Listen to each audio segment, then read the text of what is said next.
mold because it's tight, or what is sent to a third party? Oh, you mean YouTube? Yeah. We're going live. No, It's like a third party. What the fuck? You betcha.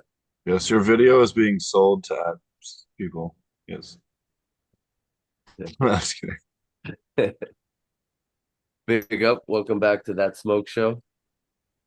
Hope everybody's well. How you doing, Hey, Potent? I'm doing good. How are you? Doing well. Doing well. Doing well. And we have Evil Deadly Farts joining us. hello. Have a good night. And of course, Canna Ty. What's going on, brother? Sweaty cup. It's cracking, fellas. Not much. Just Uh, trimming up a few plants. Nice. I'm Is sitting it here some doing yoga. sensimilla? It is. It is. It is. I do have a seed crop that I've been putting off doing anything with, though. But we're gonna have to get to that before long here too. Yeah. Oh man, I have a problem. I need to seed them when I do that. Like, oh, I need more. Need more. You pop a couple seeds and you just want more seeds for next year. So it's one of This is the true. at least when you've already grown that thing and you like it, you think more at making more seeds with it. It's funny. I had some really old garden seeds, like bunch of different things. And the only thing I've not been able to germ for now, it's the old blunt tobacco. It's not a big deal. I could always buy back, but I don't remember which was the name of that one. So I would have liked it to grow them again and trying to identify with it. But I've sent can I I've sent seed to some people too. can I complain? So I got like 602 fucking likes on this post, and then I got like 63 on the fucking AI that took fucking an ungodly amount of time to put together with Caleb copyright. Just wanted to whine about that for 3 seconds. How bullshit. No, that's totally society that today, man. Like that's No, yeah. no, it's not even society. It's the goddamn algorithm, like just burying the shit out of a useful post and then promoting a stupid ass fucking meme. Just wanted to Well, bitch. yeah, it's more reactive. Yeah. Well, Canada is sending some funny shit once in a while. I'm looking at the short you're doing, and I like to see the shot that I don't know where you get those things sometimes because I've seen some of those moto shot that I was like, holy crap, man! There was a few of them that was quite impressive. I've Yeah, seen a short. I find Canna Ty's feed actually pretty interesting because it's not stuff that you're used to seeing. Like No, he does the weird shots where he's like riding his bike down the thing and friggin' just shooting the traffic as he goes, and he'll be talking to somebody as he's shooting at the same time. So yeah, it actually makes pretty good content. So I enjoy it. Man, I'm trying to get out of antibiotics. Oh, okay. Are the pit bulls out? No, Uh, no, no, because I don't care. I just don't want to get on that. How's the you did Very good. I don't care. Very I just good. don't want to Very be good. Oh, bitten nice in and the dry. ass. no, don't worry. The pit bull are not out, but the tiger is. Is there a tiger in his backyard? Something? I'm pretty sure he's hiding some beast. This You're is what muted, Pata. Kanatai Okay. this is what Kanatai does on the weekends. Tractor racing. That's just awesome, bro. High speed rice tractor Hell racing. yeah. Hell yeah. That's fucking manly as fuck. That is pretty cool. Holy shit, there's some power in that one. There you go. Look at following this dude. It's pretty crazy. That's I'm having to skip so around so we don't get copyrighted. By the way, if you don't follow this, if you like this kind of crap, follow this dude. He's in Thailand. This it's called CB Media. I follow him on my other thing, but he has like all kinds of crazy shit. Like the other thing I wanted to show. Oh, they have a crazy ass lorry drag racing as well. So these are like super kitted out. Like this is something that they do with all the big, like all the local they're all personally owned. Yeah, that's what your semi trucks look like in Thailand. It's fucking crazy. Yeah, they are. Enough Fuck yeah, that's sweet though. see That the paint's mirrors sweet. Fucking stacked disc so check. tight you Dude, can't even dude, see dude, them in check the it. mirrors Hey, check just it. to have Check it, shows you bro. have money. That shit's like a Yeah, this is a it's normal fucking kitted out discotheque, dude, going down the like road, bro, yep. at night. And some of these are like all speakers and like yeah, it's fucking awesome.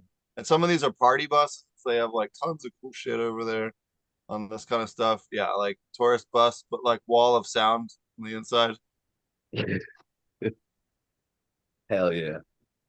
But Is it's that pretty what gnarly. happened when you're an artist and end up with too much money? You know, Yeah, I and you like got it. shit like Nah, dude, that. it's a lifestyle. Like It's a how do you lifestyle even here, dude. The bikes, the cars, it yeah, don't there you matter, go. bro. Dude, Party buses.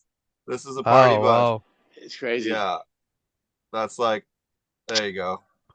man, That's have you like when seen you want to those? like get your boys and go to town and get wasted for the weekend, you hire one of these and party your whole way there and back. Hell yeah. Yeah, right. Have you Booze seen those cruising. rave party in a metro or a train? Like, look at I that was shit. looking at That's that. like the It's crazy, man. looking crazy. Like they transform I have to pull up this article I read this week about this kid that got suspended from his school for throwing a rave in the bathroom. He was like fucking Oh 11 yeah, I years old. saw that. I like that kid, Did man. we talk about the electric eel thing last week? I can't Yeah, remember. yeah. That was fucking sick. That was sick. That led me down some rabbit holes. Like, Yeah, dude, we did not know that like vertebrates can horizontal gene transfer. That is a whole new thing we need to worry about. hell yeah. Yeah, I know. Since I've learned about the horizontal gene transfer, I started to make love standing up, you know. So I don't know if it's gonna work, but you worry me. Prevents pregnancy, I hear. Okay, should be good. Prevents horizontal gene transfer. Now remember, if you want your kid to come out like an X-Men, what you need to do is get some electric eels and fuck in the bathtub. Right?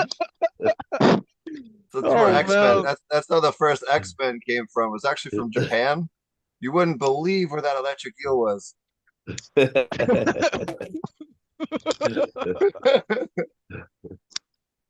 And that's how Pokemon were born. Yeah. Oh. Yeah, I need a Pokeball. What are you growing at the moment there, Kanatai? What are you guys up to there these days currently in your garden? It's been a minute. Getting ready to fire more stuff, but right now, currently is I got Duchess, the Mega Chimes going again, and then that GG4 times the G13 times Larry Chimes. And then I have the Mudbone GG4 from Toad and the GMO Mudbone from Toad. Family Tradition from Canna Research. Berry Freak IX for Canna Research. 88 Urkel Canna Research. Menthol Skunk, dude. A mutant hybrid that's supposed to be, well, the name is supposed to be hella stank. Half of them come out looking like a broadleaf freak show, and the other ones just come out like all feathered, you know. So then, what else? And then I got my OG F3 going, S1, the OG S1 and F3 going. I got Chem D times Sour D and Chem D times sour skunk from New York, buddy, over there. That shit is finally sour, dude. I'm puffing like right now over here with nanobots. Dude, it's so gangster. I've Man, never messed with Kim.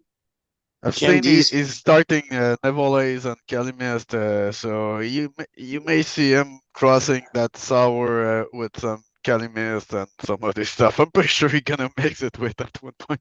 Dude, he just kicked me. He just kicked me the pack of Chocolate. It's some old pack that he's Oh, held on to. yeah. Yeah, he kicked that. So that's he sent that to my kid also with the sour diesel F2. So I get the raw SD that he has to play with because that's what I was like. I mean, the Chem D's though is cool because it bring well structure and stank and, or like funk gas funk. That's what the Chem D I believe is because there's a dominant of the SD Chem whip up that is like chunky as fuck. I know it's or whatever. It's so stacks, dude. I was like, wow, and it's got that funky gas overkills the sour. That's why Kim D. I don't know. It's great. I think I've never messed with it, but it looks and smokes. It melts your face, bro. It's strong. You smoke it to a doobie. It's great. Tastes great, but like the bong, dude, it gives you that lung punch, man. And you know what I mean? I love it. Now, Miss there's that. none Miss of it that. over here when I was more on the thing, but one thing that I had smelled a lot lately around is that fucking cut of Zangi. It's that kind of skunky background. It's like, I don't know why, but I'm passing in some park or parking lots and I'm like, holy fuck, half the time it's that thing.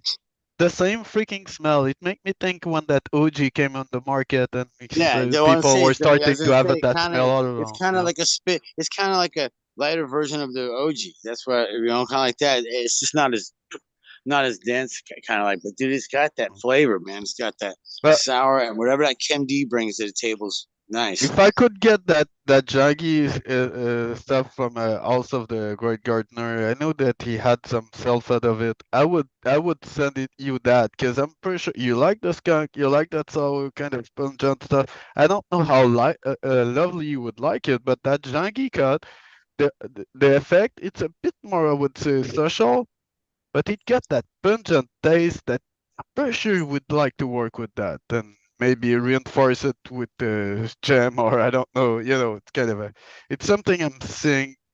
Uh, it's not been work as much because from what I've heard, it's harder to grow. Well, it's not that hard to grow, I'm pretty sure, but it's just longer stuff and a bit more finicky, maybe like a OG can be or some stuff like 70 days. You know, it's not the quickest thing on the market, but and it's pungent, so people were putting it aside a bit for a while, but it's still around. So is that the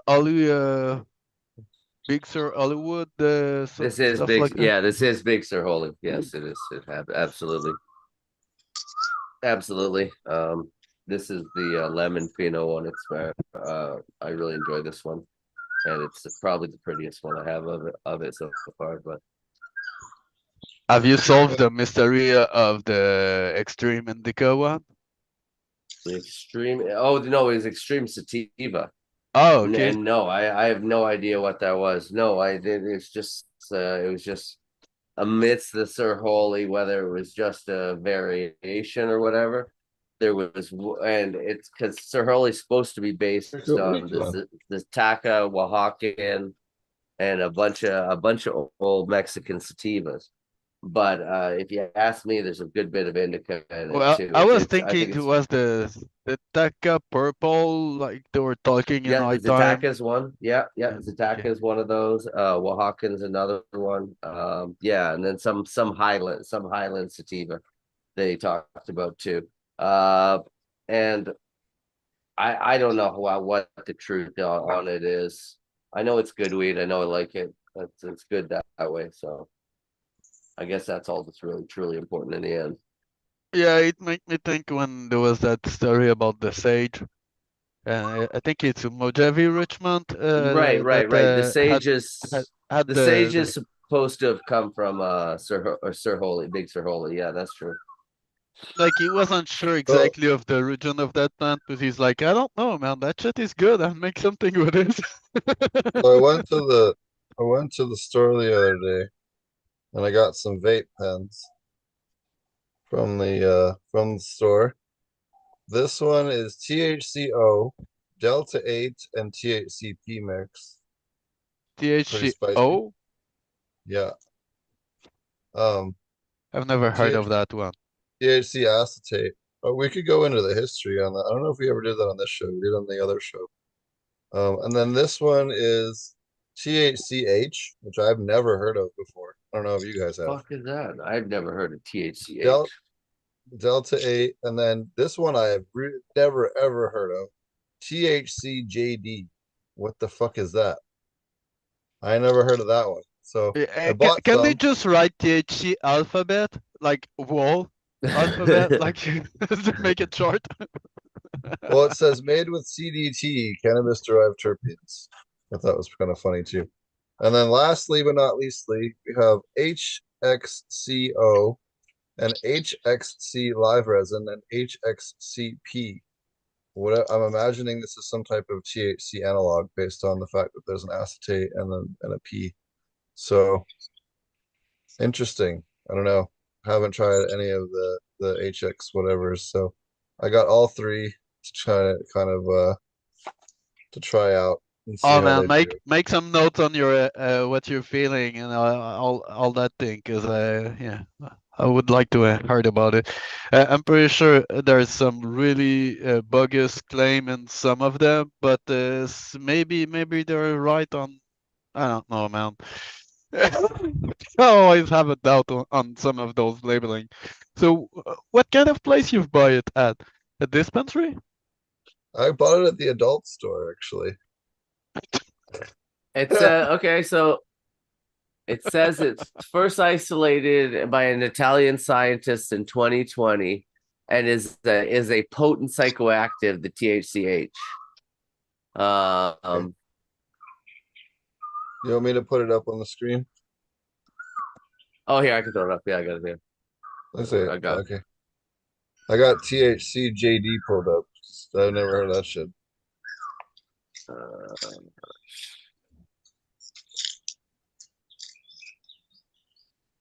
This shit's came out this year.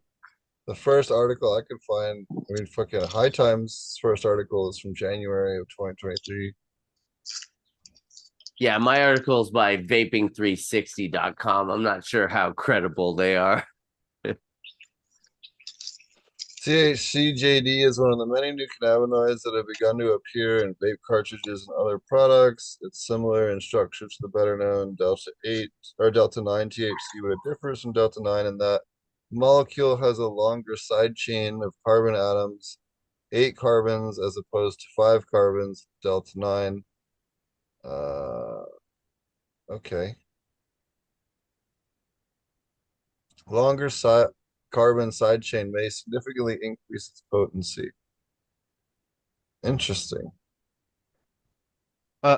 What's the yield by kilo of hemp, Italian hemp, that you get of that compound? I'm always like, damn, they really make money? Oh, okay. They have a nice extraction process, because I get a hard time to figure Here out. we go. THCJC is a semi-synthetic, or it is also found in the plants in low volumes. Is generally derived from semi-synthetic way by converting it from CBD. CBD is plentiful and cheap, blah blah blah. So it's similar to like Delta. This makes sense now. I see. What we could do with that overload of CBD that we don't So it's know what to do basically anymore distillate. with. Let's make It's something basic. else. Yeah, It's it's just basically they another. made distillate from fucking CDB. All right, cool. Yeah, Added acid, brought it back. Fucking gross. Change the That molecule. yeah, and then they'll be like, oh man, this shit causes cancer. Oh, weed causes cancer. See, you see.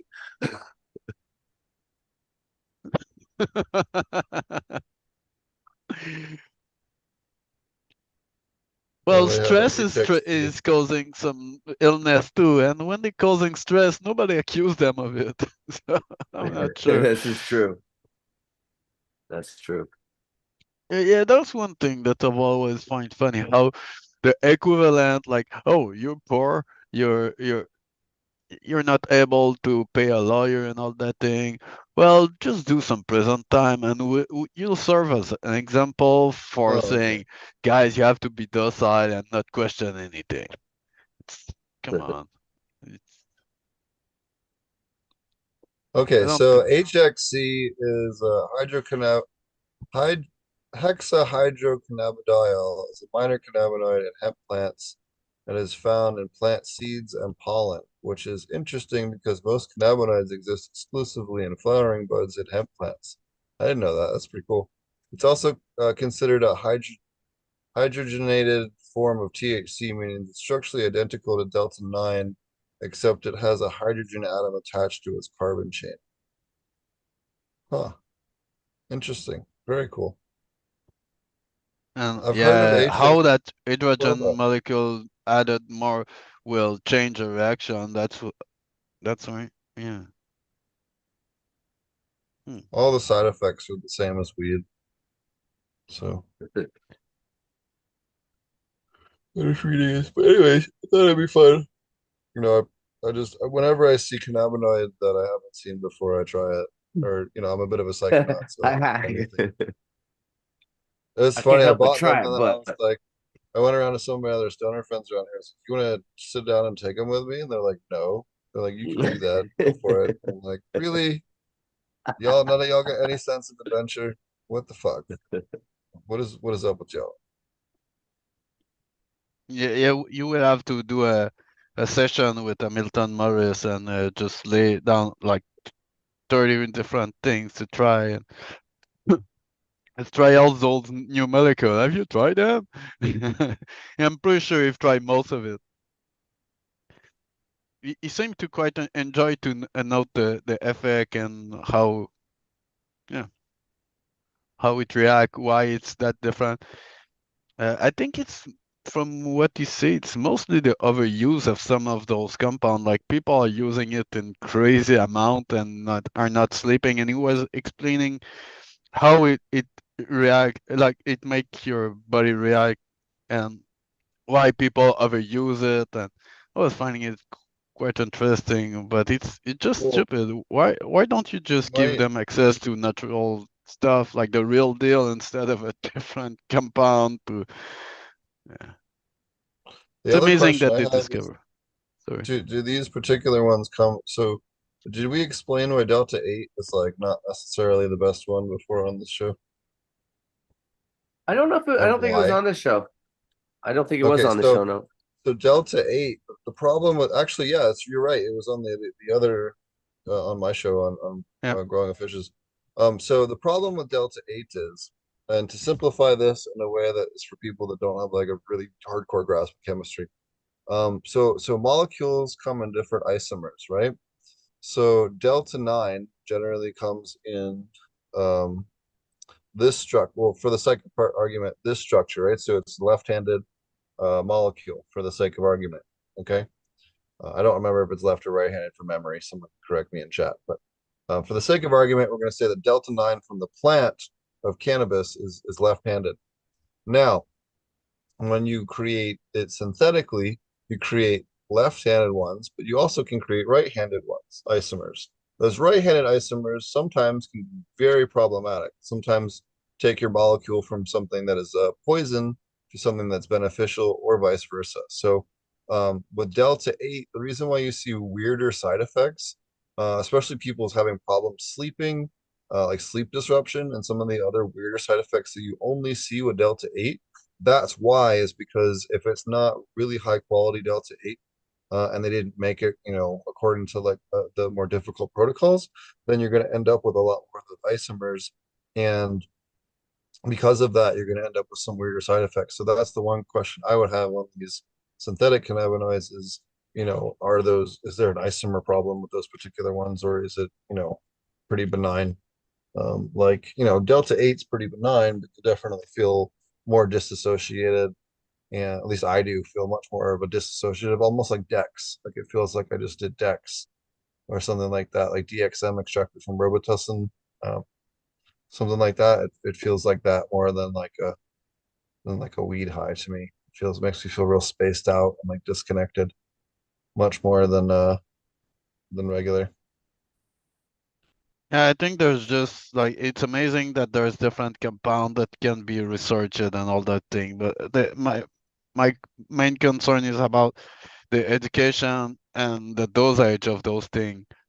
Because if culturally there is no uh, traditional use for that thing, there's no starting point to know how to use it and what to be careful of.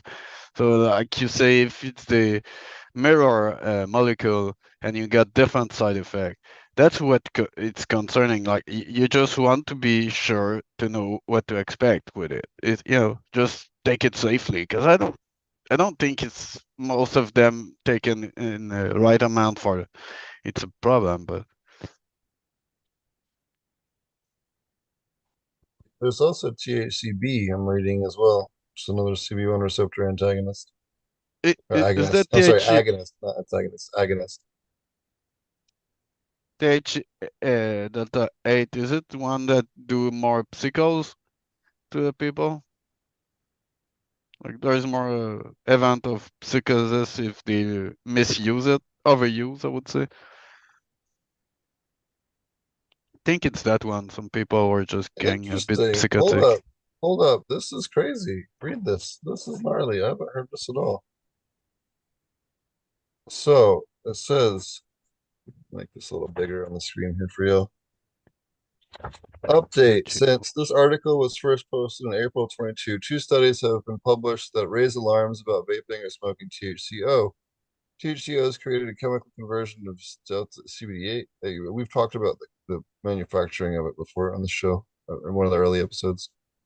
Then converted to cannabinoids acetate ester form, which is called THCO in short. Studies listed below that when enough heat is applied, THCO thermal degradation causes formation of dangerous lung toxicant called ketamine. This same thermal degradation process causes vitamin E acetate to generate ketamine, a probable cause of the 2019 vape lung injury mistaken called EVALI by CDC, popcorn lung, I think is what people call it on the street. Dangerous is not caused by the cannabis itself or vaping, it's by the interaction of the heat and the acetate form of the various molecules. Interesting. I've never heard about this. Yeah, they say the gummies and tincture do not pose the same health risks. You see, just the how to use it. What's the That's interesting. little I've dose of never it? heard it. I now the military was the first ones. Let me pull this up. The military was the first ones to really work with THCO.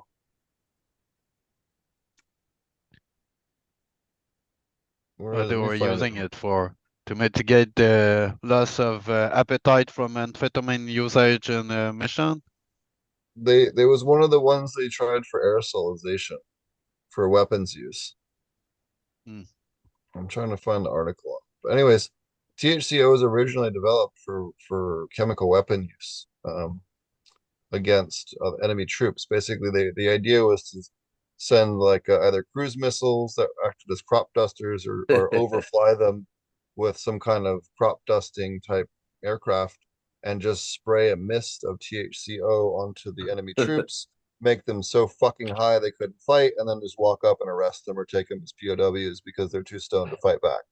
Now, honestly, it's one of the best weapons anyone's ever tried to make for warfare because no one died, which is fucking great.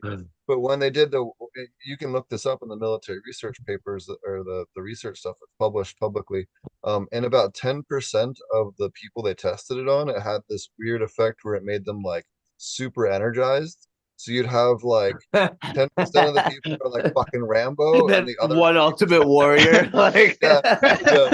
So the downfall of that. I'm trying to see if I can find it. Yeah, we are the 10% who have to fight back. Yeah, that 10% does 90% of the fighting, anyways. Yeah. Totally. So Totally. all the berserker just emerge from the. Wow. Big old fucking dog. Yeah, head here, hanging off that. THC acetate ester was investigated as a possible non-lethal incapacitating Hey, agent. check it. I don't mean to interrupt, but it's like the most perfect weather in Bangkok right now, Poe. It's like right here, sitting here in Nanobot. It's just like floating through here. It's so, what is it, mid 80? You think? Yeah. Seems Nice. that feel, I don't know, but with that wind, it's so nice. 86 degrees down Hey, in Bangkok. No, and I they know say the the conversion. products contain neither quantity of Actually, non-derivated. yeah, so the THC ester was investigated as possible non-lethal incapacitating agent as part of the Englewood Arsenal experiments, which are super famous. We'll pull those up in a second. At some point in 1949 and 1975, it was noted to have twice the capacity to produce ataxia, lack of voluntary coordination of muscle movements, as did THC when administered to dogs. Uh, what does it say here? Provides synthetic instructions, compound THC acetate. That's what I want. Yeah, Value meal. I have an Hey, original copy of this. In fact, hey, this is fellas. wrong. It wasn't 1974. The cop I have a paper copy of that from 70 or 71. Oh man, there's a reference to that THC acetate in an article of cannabis culture in the bush of Australia, and This the guy. guy Hey, peep the it. guy Yeah, were Hey guys, I doing gotta that scoot. Hey, in I middle gotta of the scoot. bush, Sorry, man. I gotta cut, bro. Time to eat lunch, you all. But all right, take it easy. All right, peace, bro. hey, Take it easy. I'll be in touch with Wes. With respect to you and Deadly Evil. I'll talk to y'all soon. Yeah, Potent, I'm cool, gonna man. get at you. I'm gonna get at you at the DM, okay, Potent. Yep, yep. Cheers. All right, Cheers. word. The DEA first encountered THCO acetate in an apparent controlled substance analog of THC in 1978. It was made from analogous manner to how aspirin is made from willow bark. That's interesting. Huh, that's I can cool. I'll pull up the instructions on how to make it here in a minute. Because I have the book on PDF form as well.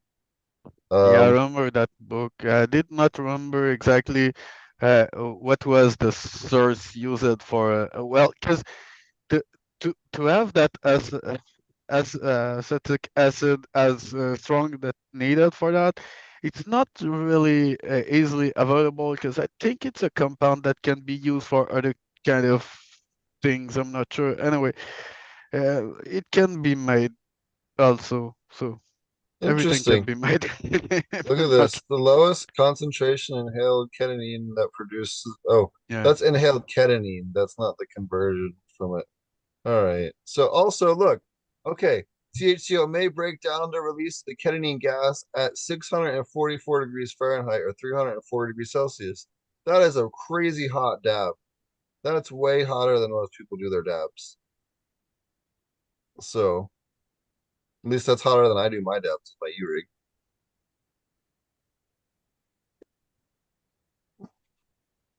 So okay, maybe it's not as dangerous as I thought. You just need to fucking not roast the shit out of it. Well, the production with that compound is not something I would do at home. You need This you can a totally safe do it. place Hold for on. that, a No, safe fuck lab. gun Yeah. safety.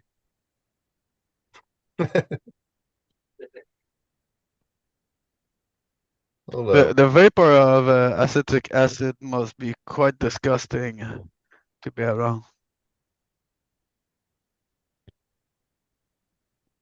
Do it have the same effect on your lung than ammonia can have? No, totally No. different. Okay. It just offensive smell then.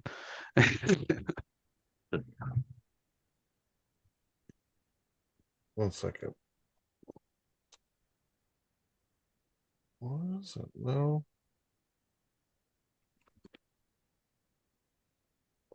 No, where is it? It's in this folder. There's a One sec. fucking shitload of books in that folder. Yeah, you know what I'm looking at right now. I know exactly what you're looking at. I'm gonna need to load up a few of those for my fucking flight. Yeah, man. For any of you guys that don't know, you can go to the Potent Planics Instagram, and I have multiple huge libraries posted in the document section. They're Yeah. massive. Here it is. Cannabis alchemy. All right. This is what I was looking for. Here's Cannabis Alchemy, Art of Modern Hash Making. Uh, I have a paper copy of this too.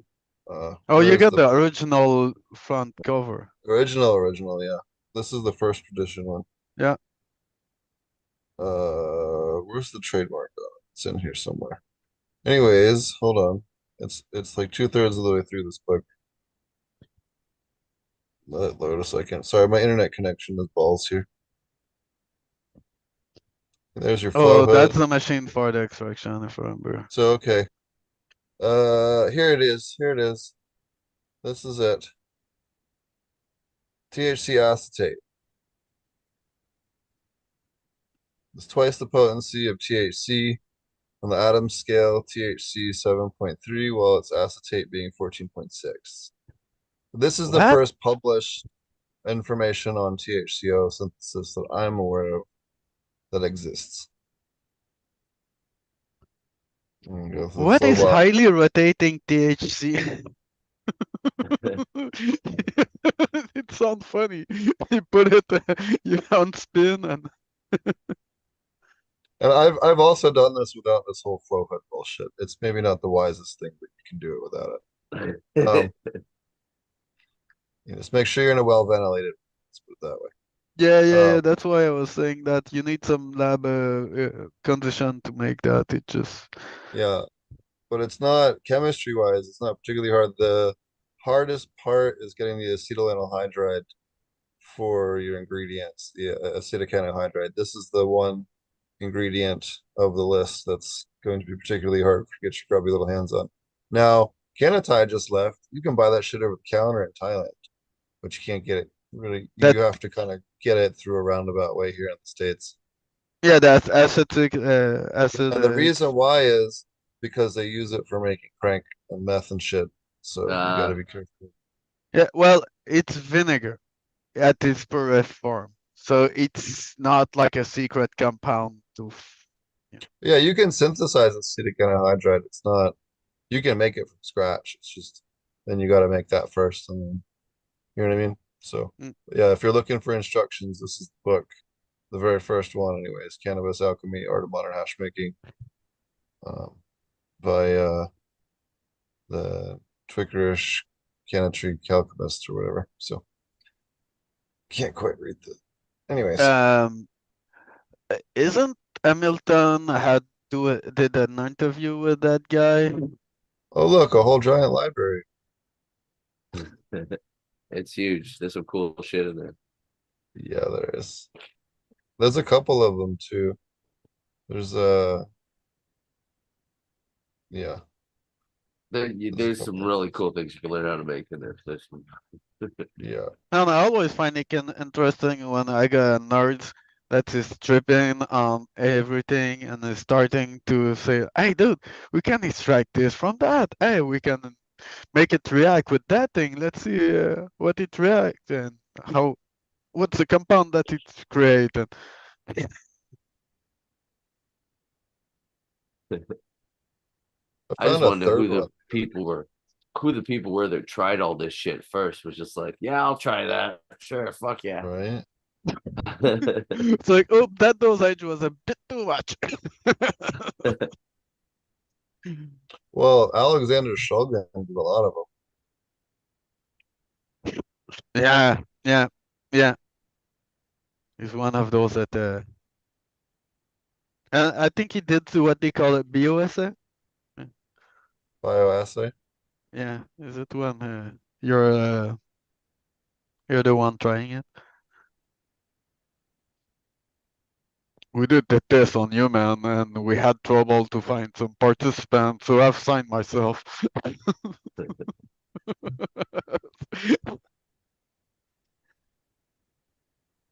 Hell yeah. Well, when I If was you don't believe in your own science, evil, deadly, how are you going to do it to somebody else? Yeah, if you're if you're a fan of gardening and cannabis and you have books that you're looking for, they're in one of those three links. Or at least anything old. Doesn't have a lot of newer shit, but it's got all the old stuff and tons of white papers, tons of fucking just everything. So yeah. You guys can have plenty of things to read now. Don't ever complain that you don't have anything to read about weed. I built one of those, and so I know some other people that built the other two. Actually, I don't know who built the one. I know who built the other one. But And for a long time, it was hard to get some any document Any like that. information, yeah. Holy I hell! got I got all of my first information on cannabis and drug synthesis on. They used to have hacker tool CDs. Used to be able to have these computer conventions. They would have them like every 3 months or whatever, every 2 or 3 months at like different like trade show places, convention centers in Philadelphia. And you used to buy the hacker tools. And I used to do IT stuff, so you'd buy the hacker tool thing because it was like jailbreaks for all kinds of hardware and like just a bunch of useful shit that like you didn't have to hunt the internet or like back then it was hard to find a lot of that shit. You had to get through torrents and like it was just a pain in the ass. You could No go to these GitHub. things and Yeah. buy, yeah, you could buy all these like nice curated discs that people made for like their own IT stuff and they just clone them and sell them. And they'd always have like a drug synthesis or like a section in the back or PDF copies of different books people had, or like there's always like a folder on the CD that had that kind of shit. So you just kind of you get enough of them and you start to build a little library, and then that's where a lot of those files came from initially, and then just kind of kept going and going and going, and then built a whole reference place for all that. I So was reading on all and now those. I'm working on converting all of those to a single data file so that I can feed it into an AI, which is coming. That's my current project. So then you'll have all of that knowledge into a single fucking thing you can ask questions. Quick output. Yeah, Yeah, large it'll be pretty dope. large source and quick output. I like that concept. I have to say that I've read ton and ton of those things in my days, and a lot of those pages are no longer available for whatever reason. A lot of those forums are have been edited, bring down, or moved, and some part are missing. So yeah, I mean it's always good to have some backup, and good to know that you've saved some of those things. Yeah, I have that. I'm pretty sure I have that cannabis culture with that article. That oh man, I know it was a guy in Australia doing some huge bush grow. Um, I don't remember the name of that guy, but he did three article. There was two from in his area growing in Australia bush, and one that he came. Um, I think it's with G from Next Generation, and someone else that was like only I doing indoor on the Vancouver Island, and with that guy from Australia, and they did a patch in the mountain of BC, like really remote style, like how to find a nice exposition, uh, source some seeds adapted cheaply, blah blah blah, like all the whole shebang of that, how to do things for cheap in remote area safely, and like that was the whole uh, guerrilla grow kind of things, and it was interesting to see north people like Vic High and all those guys, and people from Australia to exchange on it. And by the way, cannabis culture is, and those guys, when they went in Australia for a Nimbin festival, and they had an article with some middle-aged men with a hemp flower covering their genital. If you can find that, there's still article on that cannabis culture website. It's quite funny. Uh, it's just after that you've heard about that there was that Hussey Bush man or something like that, and there was also that ABC that we know now to have been disseminated all over. So thanks to that crew to have bring a lot of weirdo back. But I would like to heard about that other Australian stuff that wasn't a weirdo. I don't know if it was that good. Uh, I got no idea, but No, it would so be the guy that would know the answer to that is Heavy Days. We should get him on the show one time, sometime. who? Heavy Days from Oh, Popular Heavy Pod. Days. Yeah.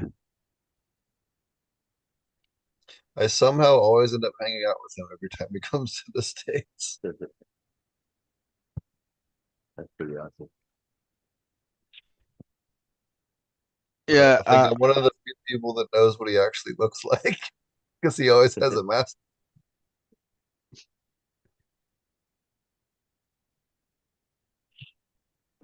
Man, when you were talking about trying your own medicine, I've ate some coleslaw tonight, so um, just to be I sure.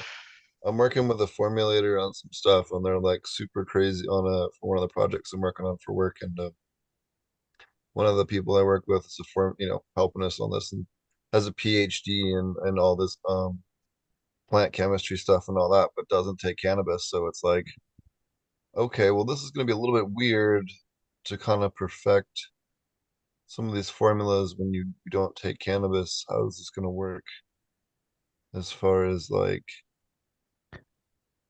I mean, I don't Well, mind getting, it's just kind of like I've never met someone that was trying to do it that doesn't take it. Like to me, it's like I feel like it's like a brewer that doesn't drink beer. Like, okay, I have to say that I know a guy that was making really famous wine and was said to not drink and also go in Thailand every winter.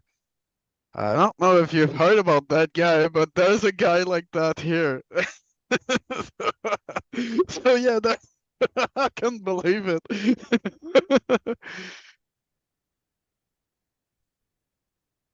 Well, the guy is taking one glass of wine maybe by year to try the new batch if it fit. But yeah, there's some guy I think they know pretty much their chemistry and know where it's going. I'm trusting them for that because it seemed that they're still ending up with good stuff. So also, I don't know, but the result is there.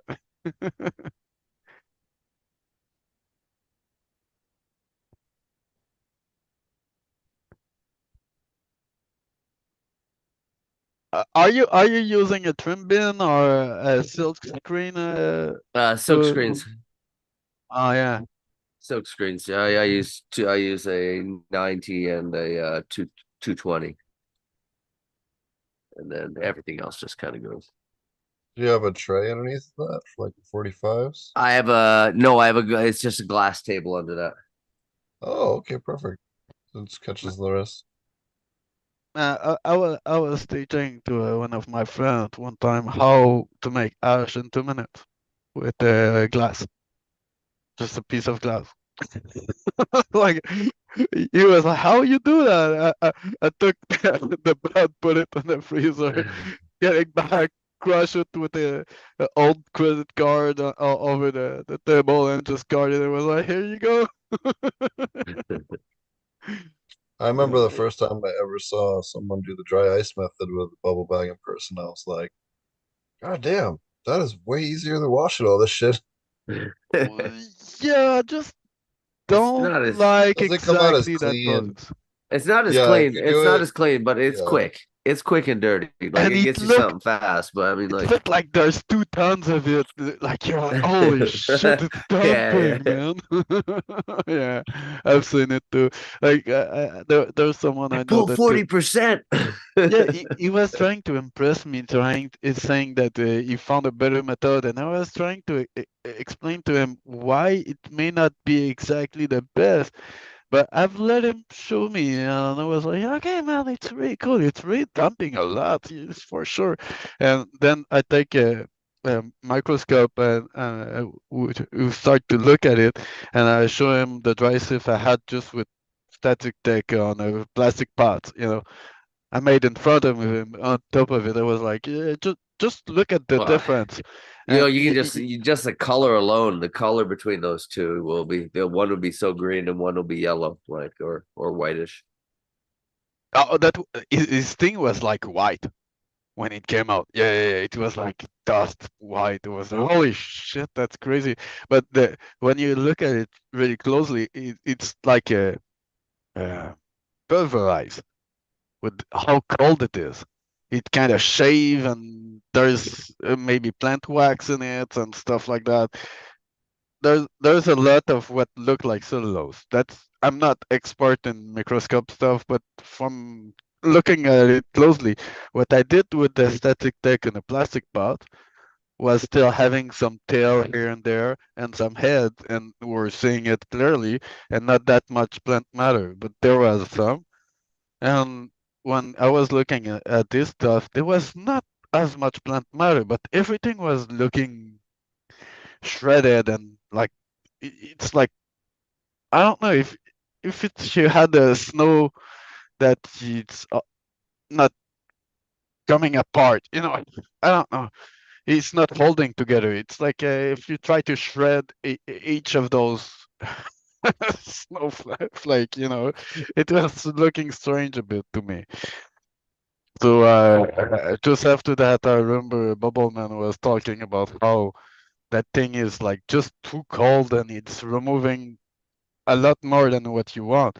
But there's a guy I've seen that he was using that method for rosin after and edible. That was like his quick method to go to. Uh, I'm just not sure if it's the best way to extract, but I have to say that his thing was looking logic.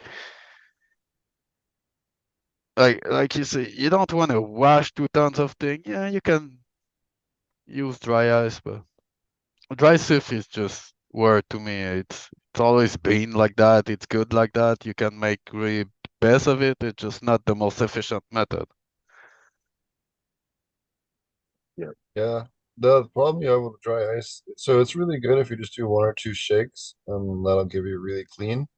But after that, you end up freezing some of the material and it kind of shatters, and you end up with these flecks of, leaf Plant material. matter. Yeah, Yeah. absolutely. Absolutely. I tried to make some butter one time in a apartment building. I had someone from the first floor going to knock on my door and saying, "What the hell you doing to have that stench in the building all over?" And I was like, "Wait a minute! It's only an ounce of bud that I'm making butter with. I don't have more than that because I had just had a schedule for a surgery like a month after something like that. So I was making some butter for my after surgery. I wasn't expecting to disturb the whole building for that. Don't So forget my the lesson is learn make butter outside.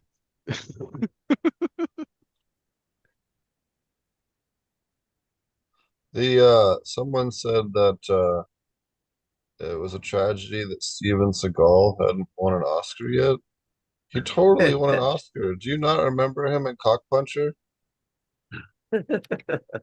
He was in Cockpuncher. Yes, he punched everybody in the dick. Cockpuncher. Yeah. He won an Oscar for that one. Oh well, I would like to see Cock Puncher with him biting into a carrot. It's like, I know. Fuck yeah. I I mean, just saw that comment in chat. I had to respond to that. I've never seen someone being so erratic with a carrot in front of a cam with some. Oh man, I don't The know. guy's like, the guy is like fucking Putin's sub now. He's like Putin's gimp. He's like officially his Russian citizenship. Oh, he says no. He won the Golden Globe for Cock Puncher and the Screen Actor Guild's award. Okay, there's one thing that I've learned on him that he's not a fraud. He's really playing guitar and had a huge collection of guitar. He was in the high rank of with the like the collector of guitar. He was, I think, the third one.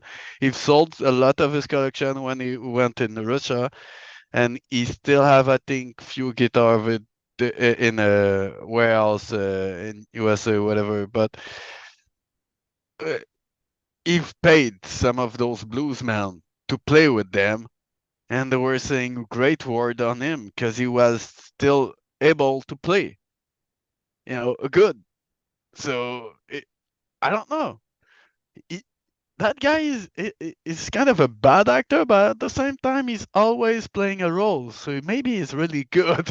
I'm not I sure. mean, to be fair, so does Steve Buscemi. I mean, the guy is in like a bajillion fucking movies. And he's like, But the only thing he's ever been a main character in is fucking Boardwalk Empire. Everything else, he's been like this tiny minor character in like one scene. But he's in like 400 movies a year or something stupid. He's pretty good. So yeah, I remember that movie when he was still in US. That oh man, what was the name of that movie? There's a scene where he's talking to a TV. I was like, "Oh, that guy is nuts. That's it. That guy is nuts."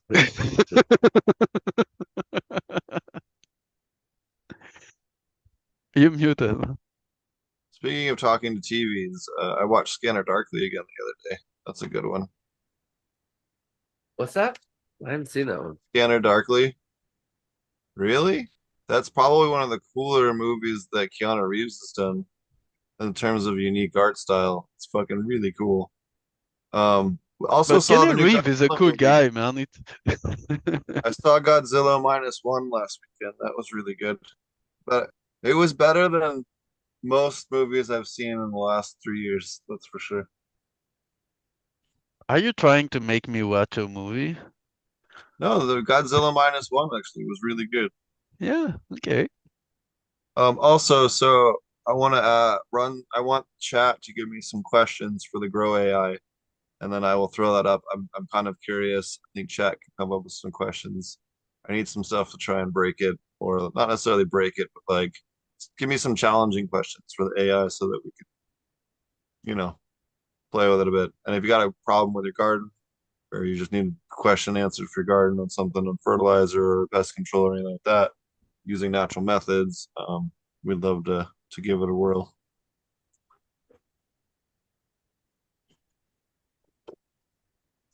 Oh man. Oh, and if people get questions for Claude Robert, for bugs or IPM, anything like that, I will collect them and make a Q&A if people want to ask anything.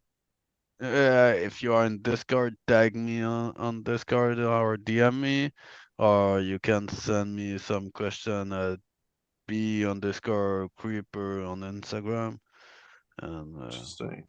we'll talk bugs and try to go deeper into the bug world. I have to say, I really like their way to do on Anetis, how they try to do a bit different and working on long-term solution, and like Steve is doing, helping people on long-term on different source. Because at least for me, I've been a bit shocked to learn about those new hype three-letter word that I have to say that I'm doing this or I'm part of those three-letter stuff. Okay, I don't know, guys. For me, it was all natural farming or conventional farming. That's the only way that it was broke down for most of the talk in my work and my learning. So it's been a bit of a It's funny new you say that. shock That's for me. exactly what Coot always said. Is like, why is it down to one place? Why is it Korean natural farming? Why isn't it just natural farming? Well, it's even weirder Yeah, that's natural farming because it came from Japan. Like all of yeah. the Bastard Show originally came from what's the guy's name in Japan? I can pull it up. I have it. I have it in my history. Fushimoto or something like that. Yeah, Fushimoto. all of that tech came from Japan originally. Oh, Not talking all of it, about but a large another percentage of it. Japan, you know the beat I think it was behind I think it was just more refined in y- or the latest version seems to be out of Korea. you know that the beat that is behind all the reggae song and dancehall stuff is coming from Casio, if I remember, a machine that is uh, it's a girl from Japan that have made it in the things, and she seemed to say that she thinks she may have been influenced by a song of David Bowie. Don't remember the name of that song, but it really sounds similar. And Anarchy in the UK Well, of Sex Pistol also got that same kind of beat. And there's another one, I don't remember the name, that was like, holy I crap, mean, yeah. because nothing's original, right? Evil, so like everybody takes fucking from somewhere else, All takes the inspiration sampling from and the somewhere note, else. yeah. Yeah, oh yeah. And even without sampling, like just even musicians, like if you like somebody, you will tend to copy their style somewhat. I mean, you'll have your own style of it, but you still take you still take your your foundation from somebody you like usually. Yeah, Okay, humans are so really good in pattern recognition, and I think if we recognize one as being catchy, useful, or we can feel the same vibe with that one, yeah, for sure we use it. I like it.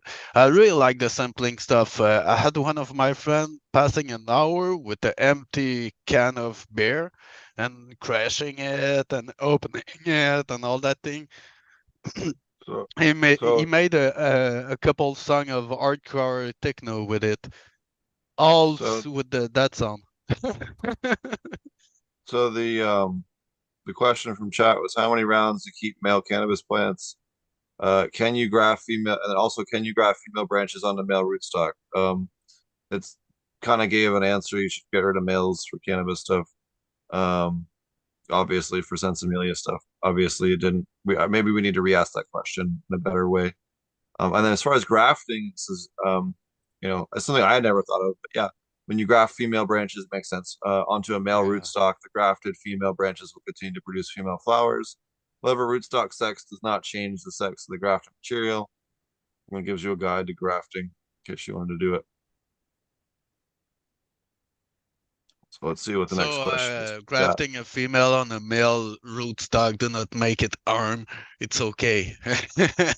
Yeah. Good to know.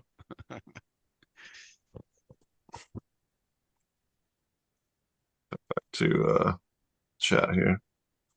Oh no, wrong one. Where is it? No, I have too many fucking windows. There we go. Okay. How long can we submerge a plant as an IPM protocol in a solution? And what solutions at escalating strength? All right. We will ask it that. One moment. Turn the screen share on.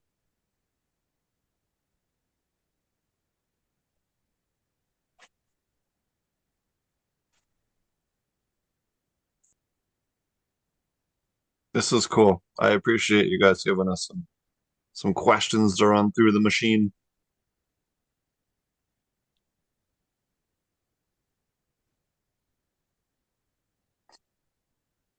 So it says this method is particularly useful for pests like spider mites, aphids, and thrips on small plants or cuttings. However, it's important to note that not all plants can be tolerated being submerged. The duration solution and strength must be carefully controlled to avoid plant stress or damage. Water submersion, insecticidal soap solution, neem oil solution, pyrethrin solution, horticultural oil solution, also called white oil, sometimes as well. In Thailand, I know they call it white oil. And then it has some concentration advice, frequency and timing, safety precautions. Yeah. So There's a nice one in two part from Isony What's the minimum pot size requirement for a healthy living soil with the most diversity? What was the question? What's the minimum pot size requirement for healthy living soil with the most diversity? It depends how much work you're willing to put in.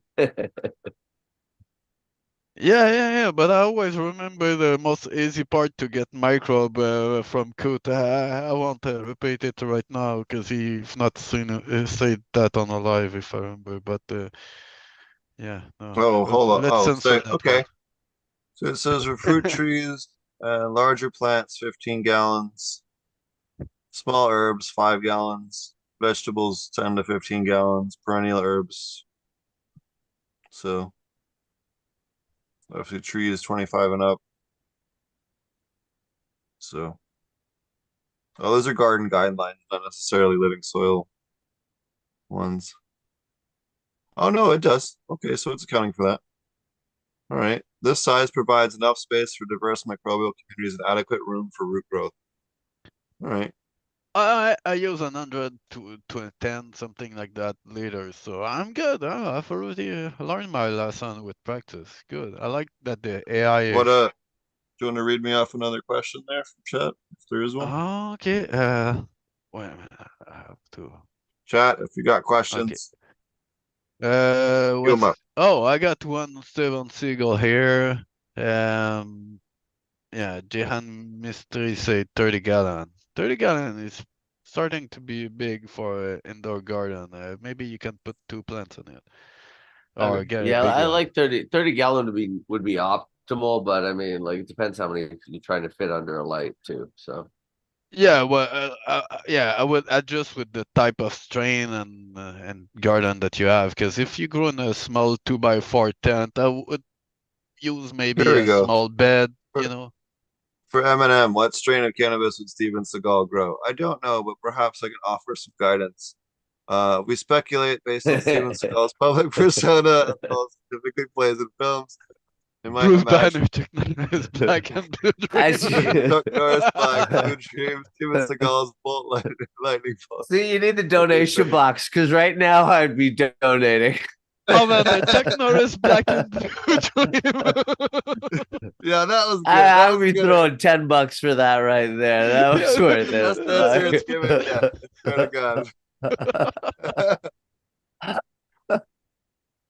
Well, I'm not having some wet dream, that's for sure, man. Not with Steven Man, Seagal. that's But awesome. talking of wet dream, you know that one time Eve asked a guy to, I think it was a judo or man, what's that shit? But he had a pass made on him, and Eve just shit in his pants. And Someone asked about aquaponics. I have not put the aquaponic data into the machine yet. It's coming. It's just I have to format the data in a way that makes it easy, so I just haven't gotten there yet. It's coming though.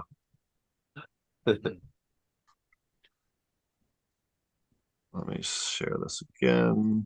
Hopefully you guys are enjoying this watching. So okay, how many parts per million of Dr. Pepper to feed during flush?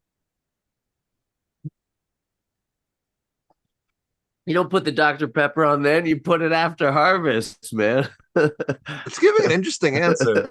However, it's important to declare Dr. Pepper and any other soft drink is not suitable for use as fertilizer or during flush phase of cannabis or any other plant. Soft drinks contain high levels of sugar and other additives that can be harmful to plants and soil microbes. They can attract pests, cause mold growth, and disrupt the balance of nutrients in the soil. So there you But go. Gatorade has electrolytes, man. Come on. No, okay, but I would say that I know a guy that I've tested That was good. some energy drink, and his end result, if I remember, was it's really useful as a pH down. What? Yes. And okay, so there's enough phosphoric acid in most standard like Coca-Cola type drinks to actually use it as a pH down. That is true. Man, the pH is like What? 4 on that thing. So yes, you can use it has a has a pH down and it gets some vitamin. I don't know if the plant like it, but for the quantity you're gonna use, it will get no adverse effect. That was the result. That was so Well, funny, man. there you go. In a pinch, Coca-Cola. There you go. Not Well, Coca-Cola, I energy really drink. gotta. Come on, it's for the kids, man. Said most energy drink, most drinks. Most energy drink should do the trick. Whatever. Yes. Yes. But for Coke, if you got a bottle of Coke, you don't know what to do with, you can always spray it on the rim of your brake on your bicycle. And it was a trick we use it to do with BMX, but just be careful because yeah, it's sticky. It'll take tar off the paint of your vehicle when after you've driven through construction. Oh, Yeah. good. Oh Yeah. yeah. You can That was remove rust when I with it stopped too. drinking it. That was when I stopped drinking Coca-Cola. When I was like, "What? Yeah. You can do that? Fuck that shit." Yeah, you can put some rusty bolt in it, and it remove the rust, and yeah, it's really useful for other stuff than drinking, I think.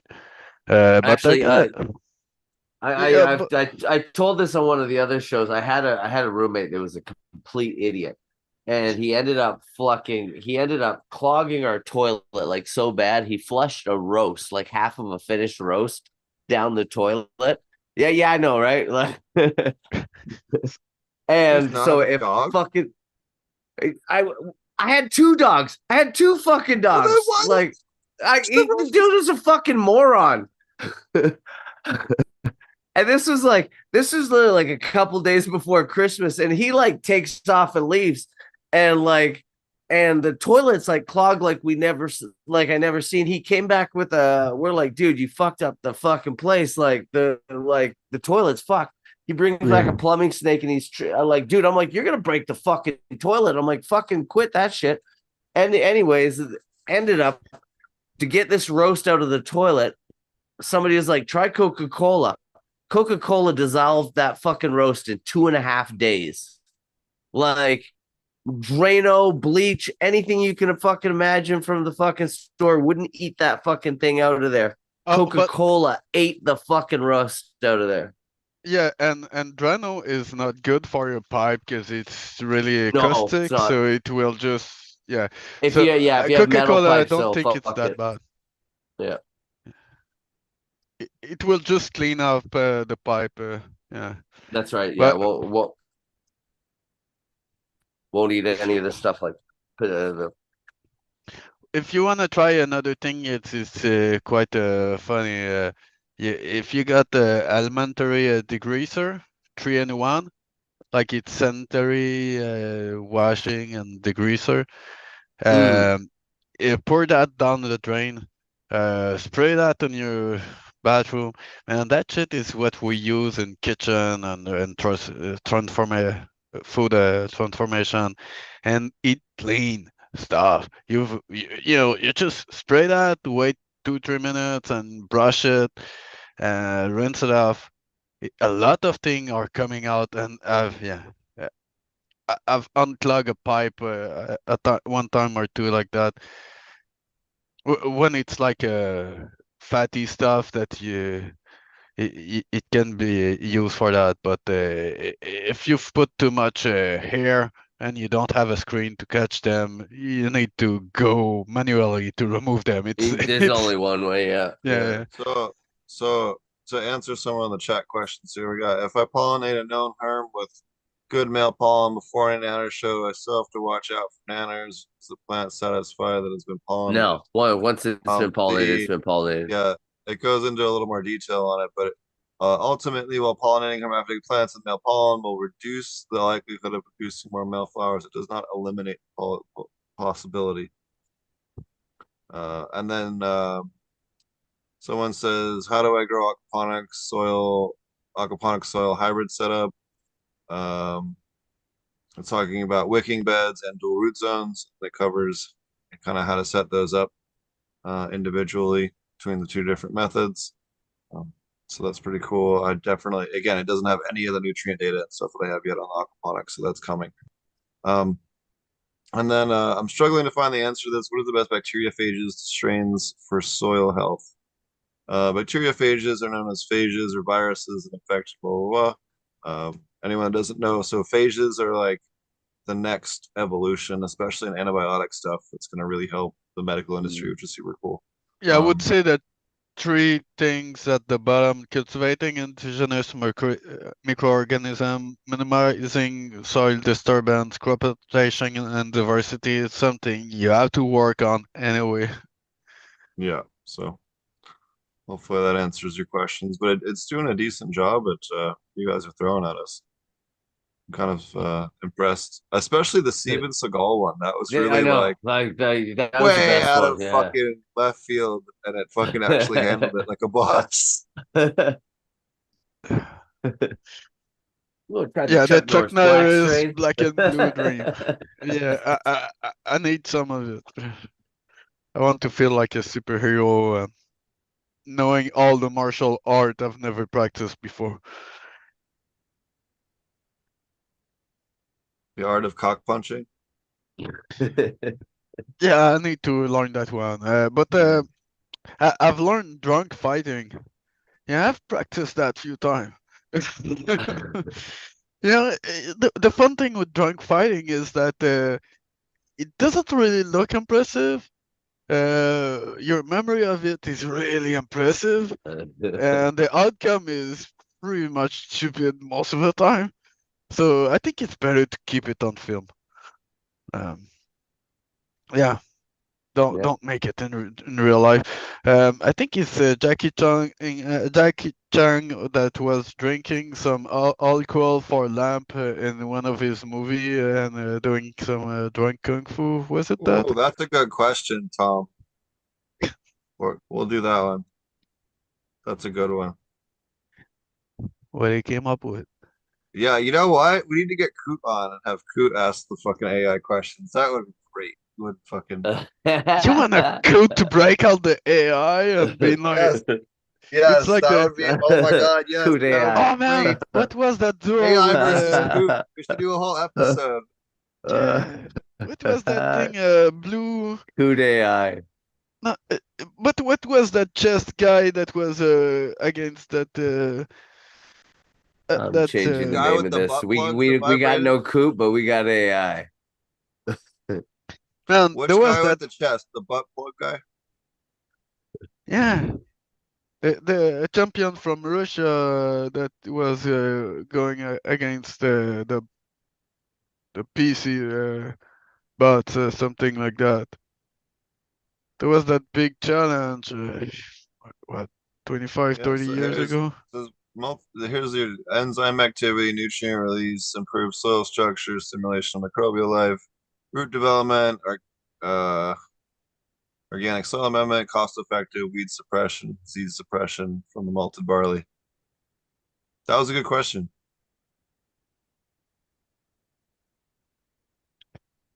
You see, you need some barley.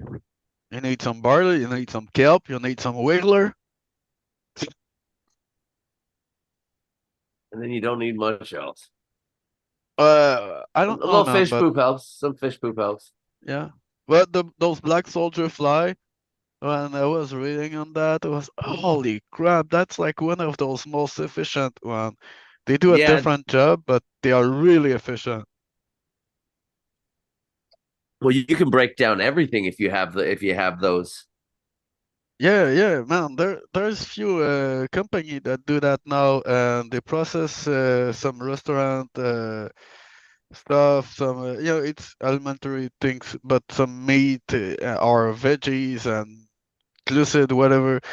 They they can process everything of it. It's really crazy. And what I found that is most impressive is that when you look at the place where they do that on a quite big scale, it doesn't look like a farm where they're raising stuff. It looked like a high tech things. It's like everything got its cycle, how much time at Oh that no, no, I don't temperature. think so. Everything is so I precise, man.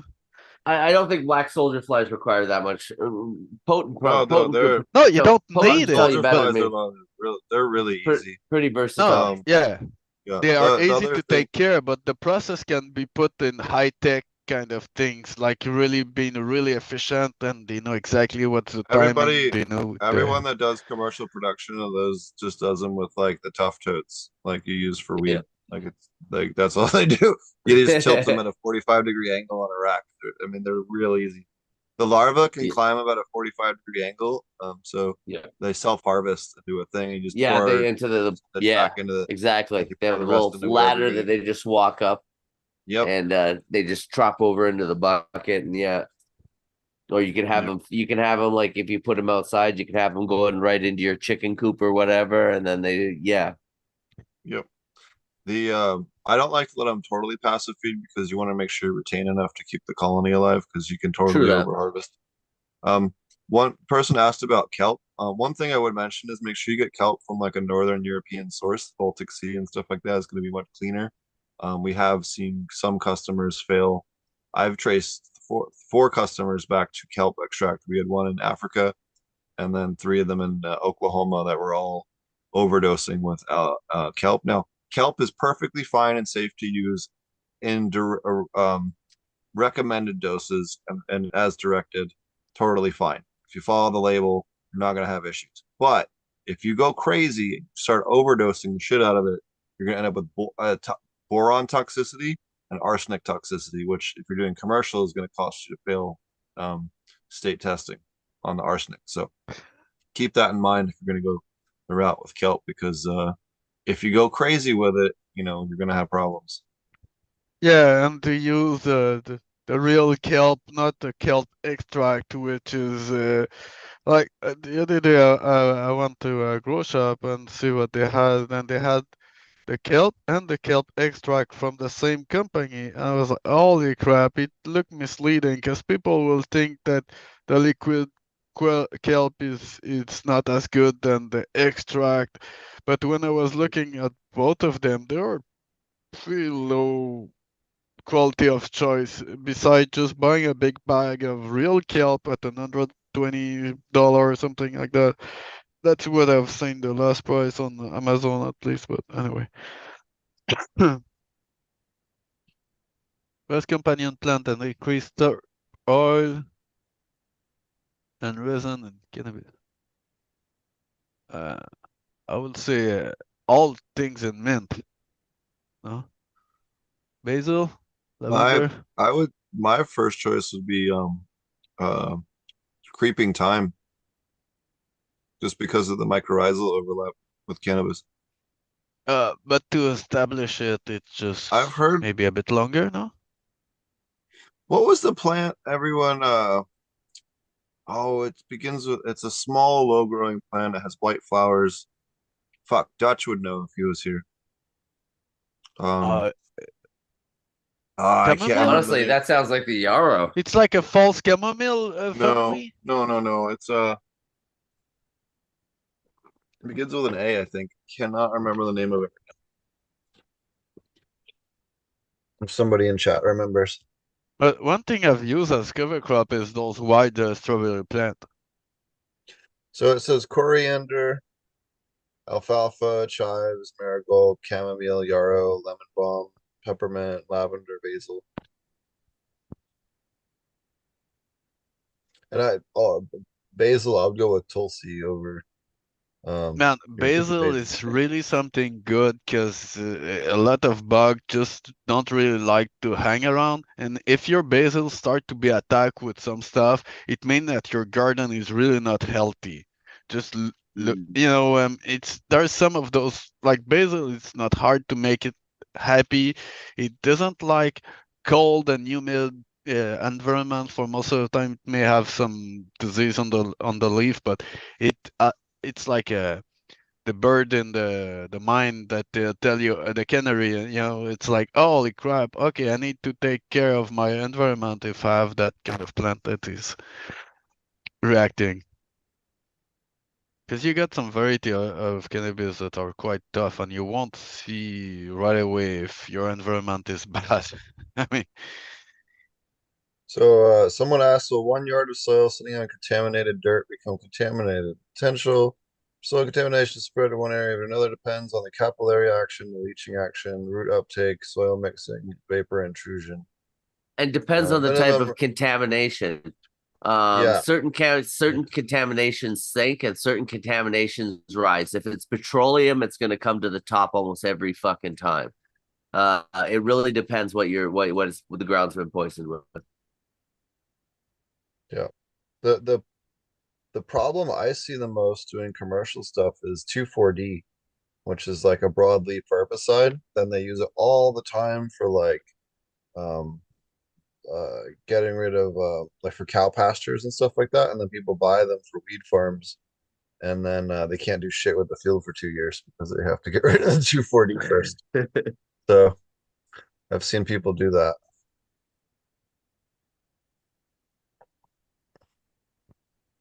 Yeah, be careful what you use. There's long-term effect on some of them. On Yeah, yeah. everything, yeah. But the short answer is yes, they'll contaminate it. Again, it depends what it is, but it's likely to contaminate it.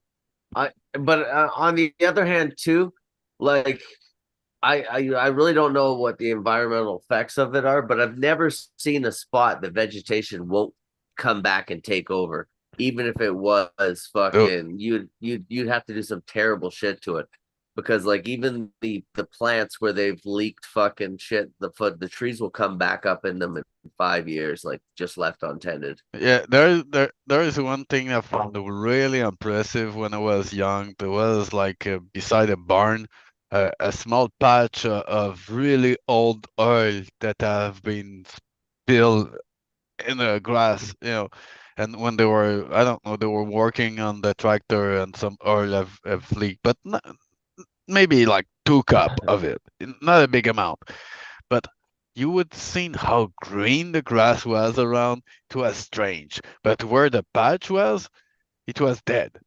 But all around it was super green, and with time, it just came out. But the middle of it always been dead for a couple of years.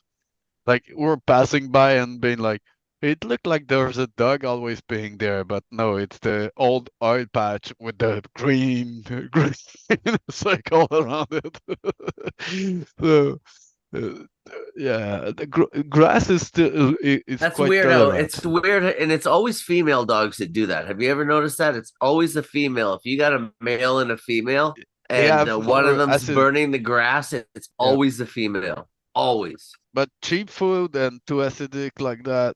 And what else? I remember there was like that veterinary saying that if you use really good food on your dog, they won't have as much problem. And one of those things is like that. When they pee and it's super acidic, they are not in Hmm. good shape. That's See, for what I that's understand. weird. That's weird. Yeah, I that's don't remember interesting. why. That's it. That's interesting. I don't. Uh, hmm.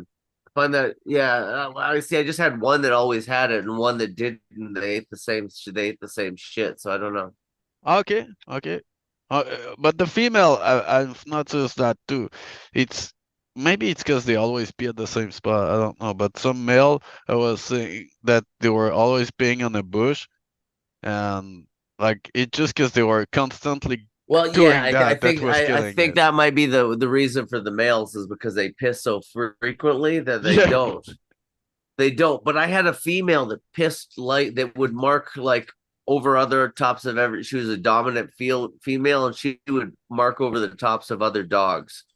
And hers was the one that burnt it though. Or hers was even the one that burnt the fucking soil. And the black lab, she was a German Shepherd, and the black lab didn't burn the ground at all. I don't know if there's a link Well, with hormone, but it could be interesting to understand why. Is it the uric acid is higher in some condition?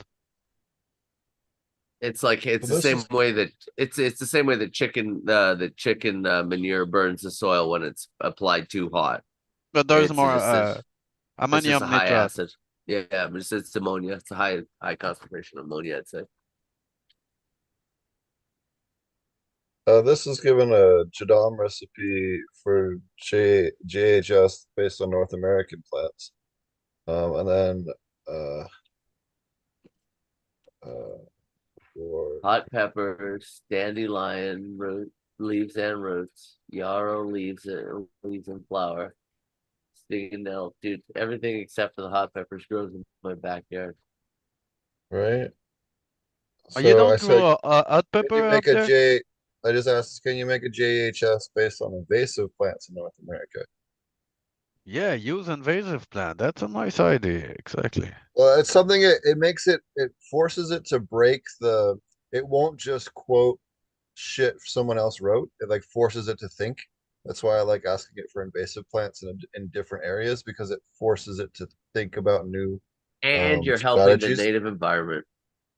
Yeah. Plus, if we Yeah. can start figuring out better pesticide solutions and fertilizer Well, solutions, it's crazy when you start using your dandelions for shit around the yard, how your dandelions diminish and how you fucking all of a sudden are like looking for other sources of them. Like, Yeah, because you take it just before it flower when it have accumulated the most of its energy and nutriment for just beginning of flowering. So when it start to bolt and you see it want to flower, get it right away and use it as fertilizer well, for this sure. is cool. It's never given me this plant before. Purple loosestrife, while primarily known for its negative impact, has been a folk medicine and may be useful compound for JHS, Canadian thistle, and the common reed invasive grass that fucking hate Canadian dominates thistle. wetlands.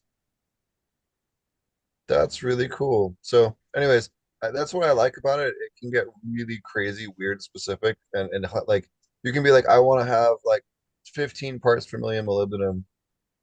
Yeah, yeah. Here, we'll do that. Make for the solution containing at least 25 grams of molybdenum for my garden. Might have spelled molybdenum wrong. I did.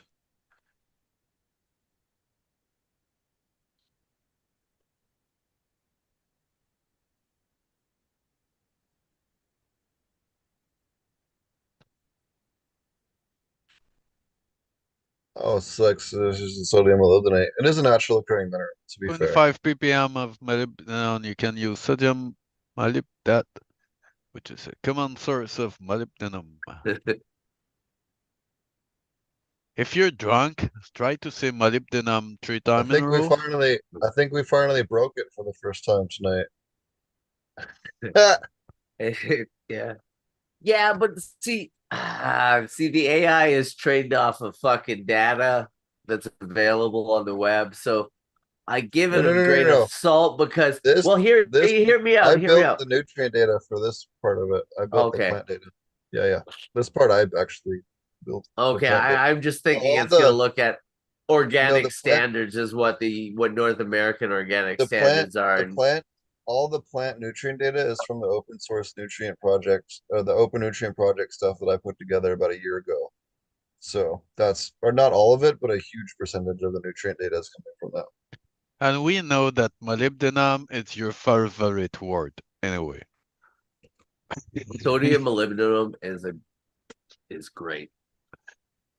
I'll call you Steve Molybdenum. Well, we talk about it all. Molybdenum and silica really are not talked about enough. Manganese is another one that's really not talked about enough. Manganese, yeah, that's the one we think at magnesium, but manganese it's one that is let's talk about. If Every you're, of those micronutrients are important. We should learn a bit more about their use and where to find them. oh, this one they gave a shit answer. Yeah, we broke it again. Interesting. Anyways, um, again, it finally found us something it was struggling with a bit. Let's see what some of the other chat questions. I'm sure we've had a few since I've looked again. How long? Okay. I like it's like me taking a test. It just fills out some bullshit there and tries to keep going. Yeah. Well, you know Dave what was Barron, funny? You You know what's really weird? So you can do this. So say if you and this works. So I did this yesterday and it shocked the shit out of me, but it works.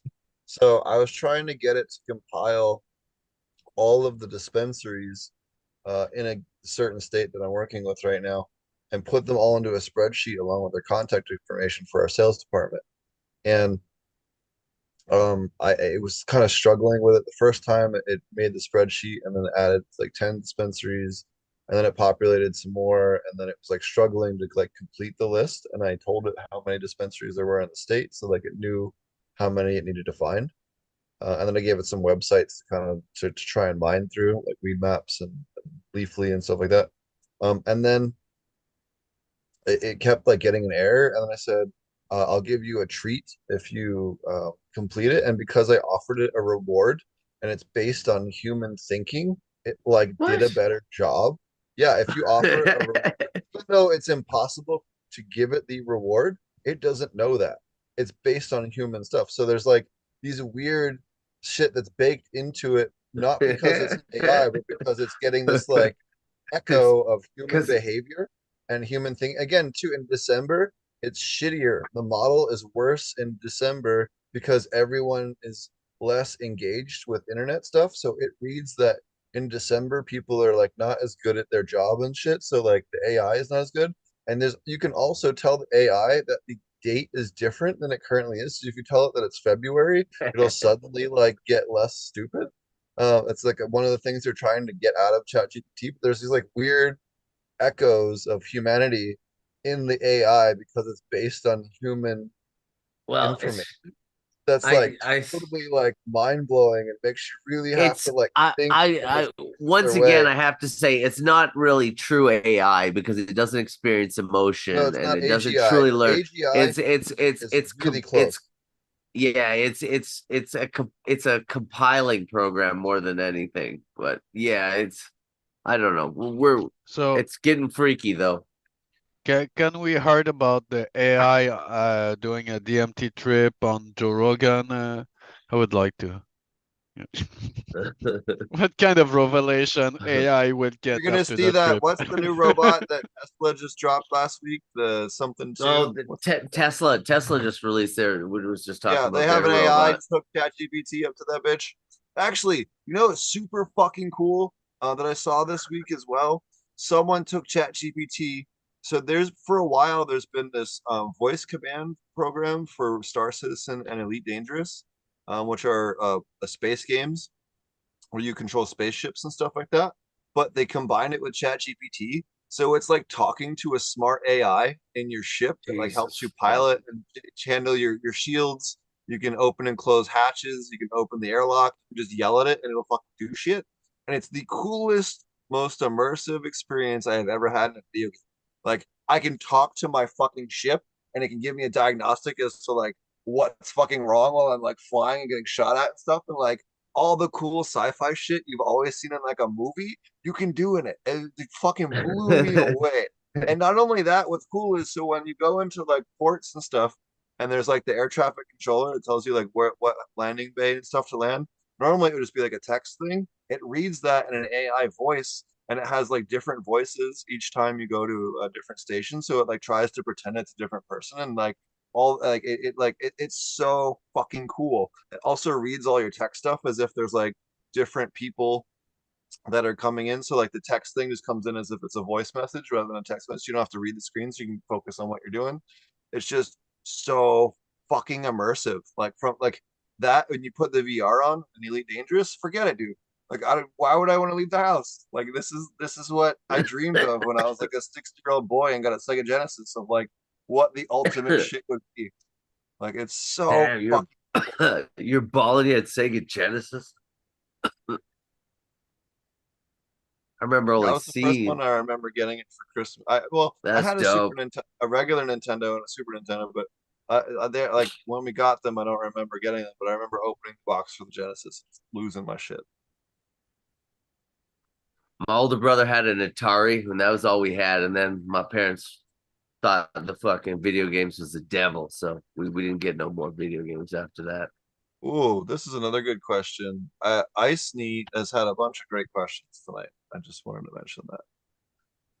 I think it's Icenia. I seen you. Okay. 1 second. Let me get this on. Is Brian 420 on or Brain 420? He's a really good dude. I'm sure he'd have. We need to get him on for an interview one of these days. Keep asking him. Okay, the question was what types of flavonoids have good impact on the rhizosphere and how that process works. Flavonoids are diverse. That's a fucking great question. Right? Like, shout out to chat Fuck tonight. yeah. Fuck yeah. That's a fucking, like, I want to know the answer to this.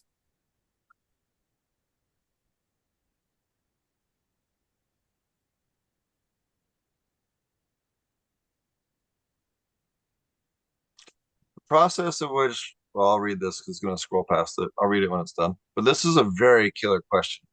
Okay. Yeah, that best question of the night. For sure. Okay, so what types of flavonoids have good impact for rhizosphere and how that process works? Flavonoids are a diverse group of phytonutrient plants, phytonutrients found in many plants that can have a significant impact on the rhizosphere and the layer of soil influenced by root secretions, associated soil microorganisms. Flavonoids can affect the rhizosphere in several ways. Rhizobacteria attraction. Flavonoids can attract beneficial rhizobacteria to the root zone. These bacteria can promote plant growth by fixing nitrogen solubilizing, phosphorus solubilizing, and producing growth promoting hormones. Mycorrhizal fungi stimulation. Certain flavonoids can stimulate the growth of mycorrhizal fungi, which can form symbiotic relationships with plant roots. These fungi extend the root system reach and enhance water and nutrient uptake. Pathogen suppression. Certain flavonoids have antimicrobial properties, root growth and development. Flavonoids can influence growth, allopathic interactions. They can kill off bad, or competing plants. Enhancing nutrient uptake as well. We've talked about allopathy, brassicas. You should never grow brassicas in your cannabis garden or anywhere near them for that matter because of the allopathy they release into the soil. The process of which flavonoids can affect the rhizosphere typically involves the secretion of flavonoids by the plant roots into the soil. The specific types of flavonoids that have beneficial impacts on the rhizosphere include quercetin, known for its antioxidant properties. They also affect root growth and microbial populations in the soil.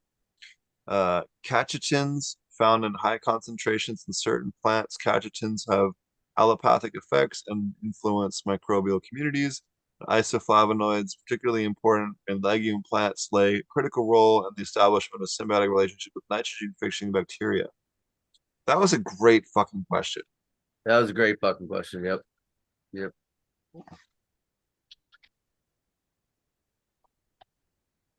Absolutely. And yeah, it's crazy that the fucking that there's as many like terps released by the roots as the flower, if not more. And just the for response and I guess calling for certain things from the soil, from soil, food, whatever. Who knows what Dude, the fuck they're chat is on communicating. fire tonight. This is another good one. Although I'm pretty sure we've had this answered on this chat and on my other channel as well. How do you make a triploid from a diploid cultivar of cannabis? I don't know. Interesting. You stumped it. That's the first question that stumped it. So way I to go. think you take a triploid Okay, and so you that's process. colchicine crossing triploids and diploids. Once you have a stable triploid or tetraploid plant, you can cross it with a normal diploid. That's okay. That's the other way I think we've gone over.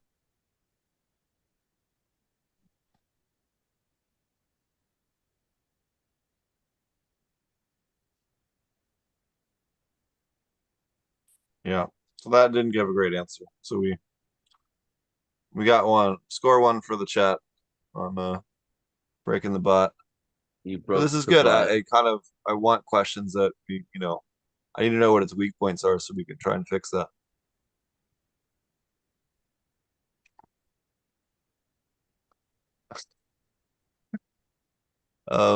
Some more funny Steven Seagal stuff.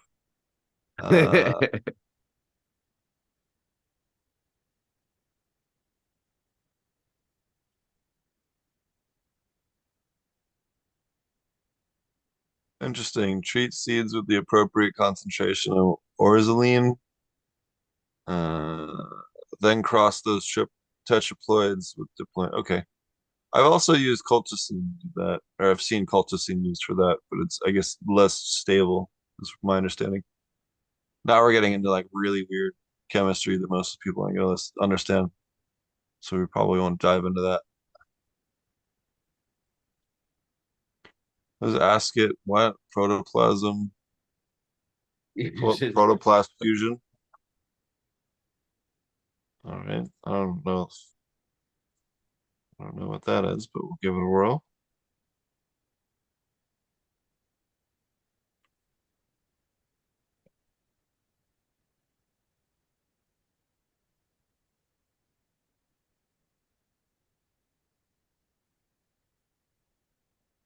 I think we need the electric eel for this. Protoplast fusion is a technique that combine genetically material from two different plants.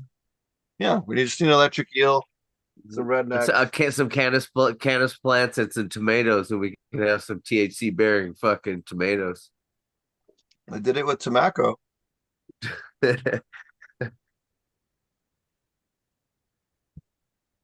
I General would like to outline know more about that protoplast fusion brassica process. interaction. Oh, okay. We can do that. Yeah, Good. the first place I ever heard about that was a book called The Square Foot Gardener that I read.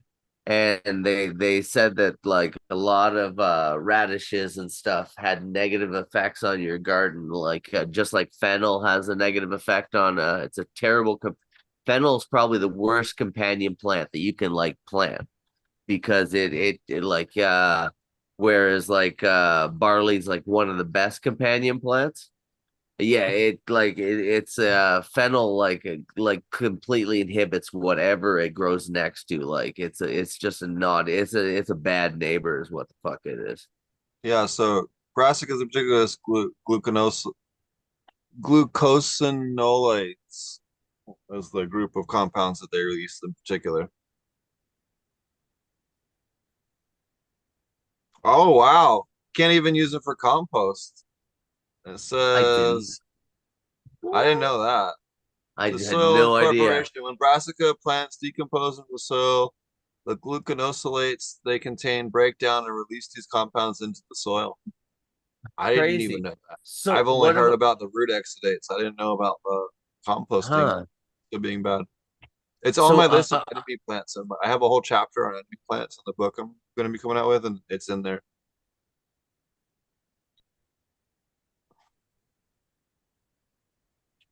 huh. Yeah, So this is is it. it Go ahead. I'm sorry. is it this? I wonder if it's the same for daikon radishes and whatnot. Like, Yeah, it's a brassica. Well, no. Daikons are not a brassica. No? Daikons are completely different.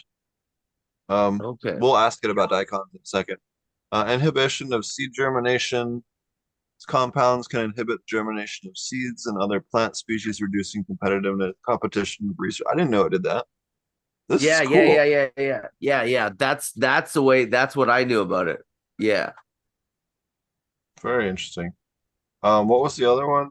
And it also I've heard that it also kills your mycorrhizal fungi like it inhibits the mycorrhizal fungi because brassicas have no relationship with them with mycorrhizal fungus whatsoever and that it actually killed the fucking mycorrhizal in the soil. But when you grow in cocoa, you use mainly trichoderma. So, I know and black people, walnut, tree of heaven as well is very allopathic. walnut. Oh, okay. Well, I know that the tannin in oak will influence the tannin in the leaf will influence other trees around. They won't grow that much.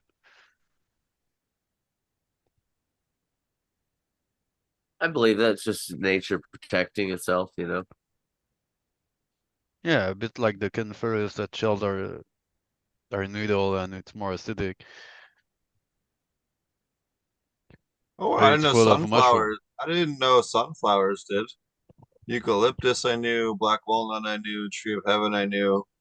Garlic can inhibit other plants as well. Decomposition. Interesting. Marigolds, rye, sorghum, fennel, rhubarb, mint. Goldenrod is also allopathic. I didn't know that. Goldenrod Wow. is used under Allelopathic. the electric pole to they let it grow so that it inhibit the growth of the tree. There's a lot less tree to cut because of that, and it's kind of at the end of the season when the tree would like to save all its last reserve. It come out and put shade over all the small trees, so a lot of them get their growth inhibit and don't grow as much. So they don't have to. Motherfucker, rye. I did not know rye was fucking that. I did not know. Okay, here we'll Be- scroll back up a second. Yeah, the rye, The sorghum, rye, fennel, mint. I that's knew about rhubarb. I had no idea. Yeah, No idea. I that's got a I I got little. didn't big know that about rhubarb. I rhubarb. got a huge patch of rhubarb right by my garden. I guess I'll be moving that this spring. What else? Horsetail, purple, loose trefoil, common ragweed, kudzu. I knew about that. Morning glory, English ivy, bamboo. What the fuck's kudzu? I don't even know. I'm not even Yeah, familiar. there's not much Oh, thing growing you're in in the bamboo Canada. You don't forest. know what kudzu is. Kudzu is the plant that ate the South. It's this vine that fucking smothers everything. Oh,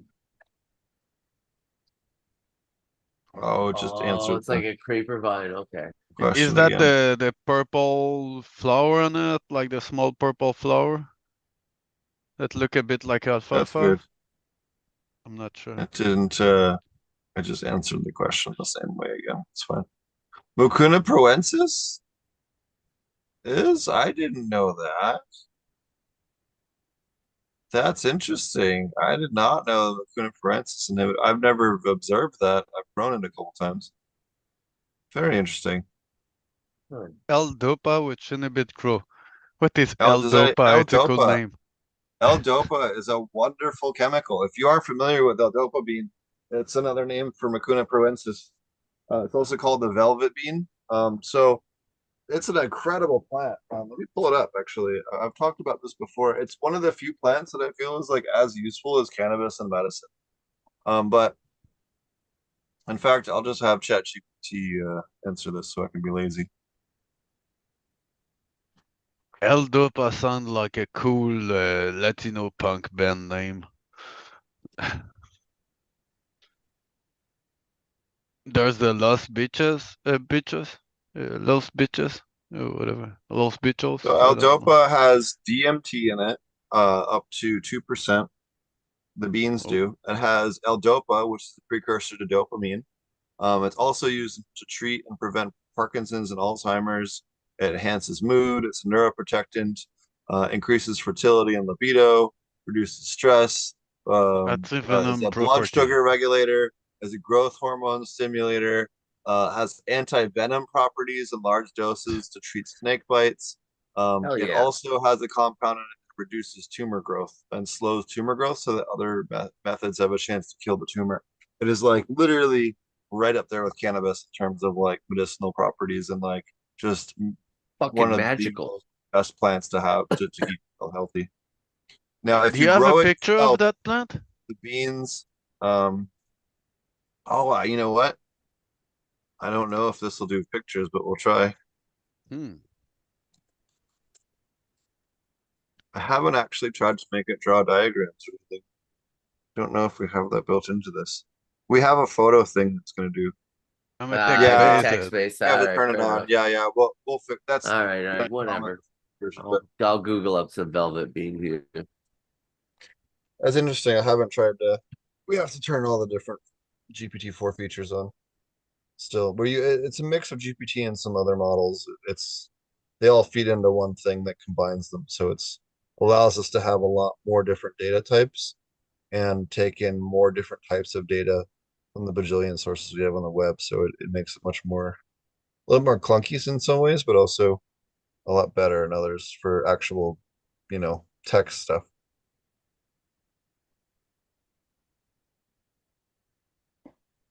Okay. A lot of interesting info quickly available with it. Yeah, yeah. What does it say? Adopa is dope. Yes. There you go. Can you flower cannabis plants under 6 hours light? Yes. I mean, I can ask it, but yes, you can flower under 6 hours of light. There's actually a method where you do 8 hour days, 8 hours on, 12 hours off. Oh yeah, the It's strange called the eight. photo period. Called the Yeah, it's called the 8 day week. It used to be kind of popular.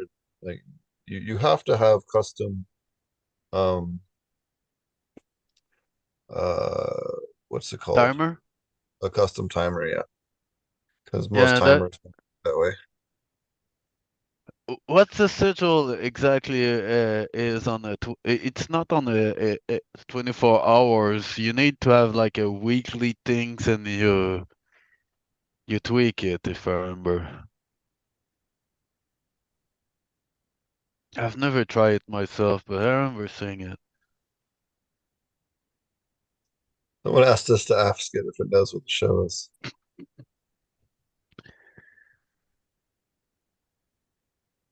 Yeah, no, it doesn't know what that is. That's all right. We can ask regular GPT. Regular GPT would know. I can see if I can pull that up. Yeah, we'll run that one through it. It's See. funny because I've typed my name in Google and end up with the Urban Dictionary definition of my name.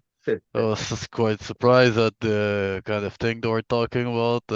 Wes, maybe in private, I could show you that kind of result. I was like, I'm good. holy crap, Okay. man, that's I'm funny, gonna man. look up a Urban Dictionary meaning of evil deadly Yeah, fart. So well, not that GPT name, but says my real name also. It's more funny. But Evil Dead Fart in your Urban Dictionary, I so don't know if I'm there yet. so ChatGPT says this is from the new ChatGPT 4 point whatever it is right now.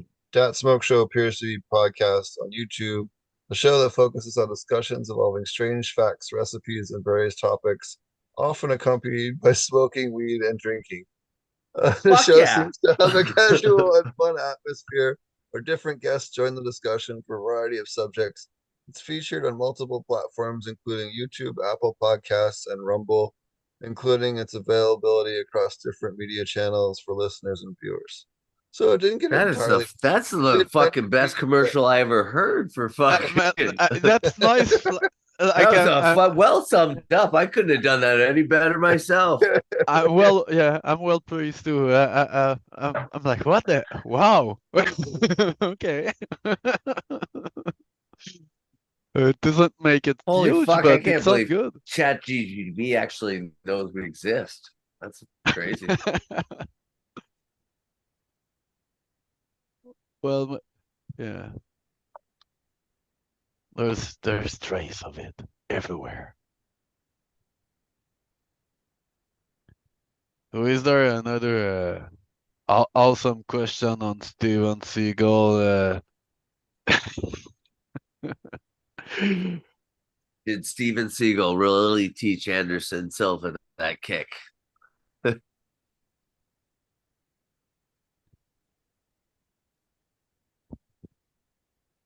But I've listened few video of those guys that are have worked with Steven Seagal, and they say that he's not really fun to practice battle scene with. it's got to be better than Chevy Chase. What he did, that I guy? don't know. Seagal would probably take it way too serious. At least Chubby Chase would laugh with you and joke around the whole fucking time.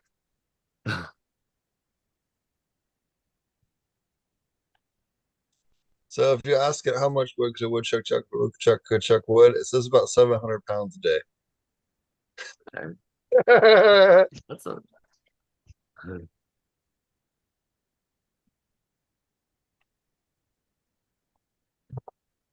Okay.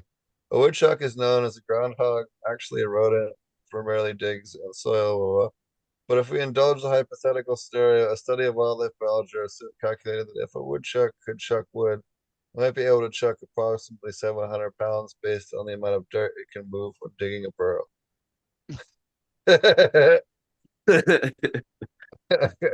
Oh, that's how they came up with it. Oh, that makes perfect sense. The weight of the dirt from burrow digging. That was kind of schizophrenic. Yeah. A little bit, but Let's ask it something that it has to really be creative on. Like, for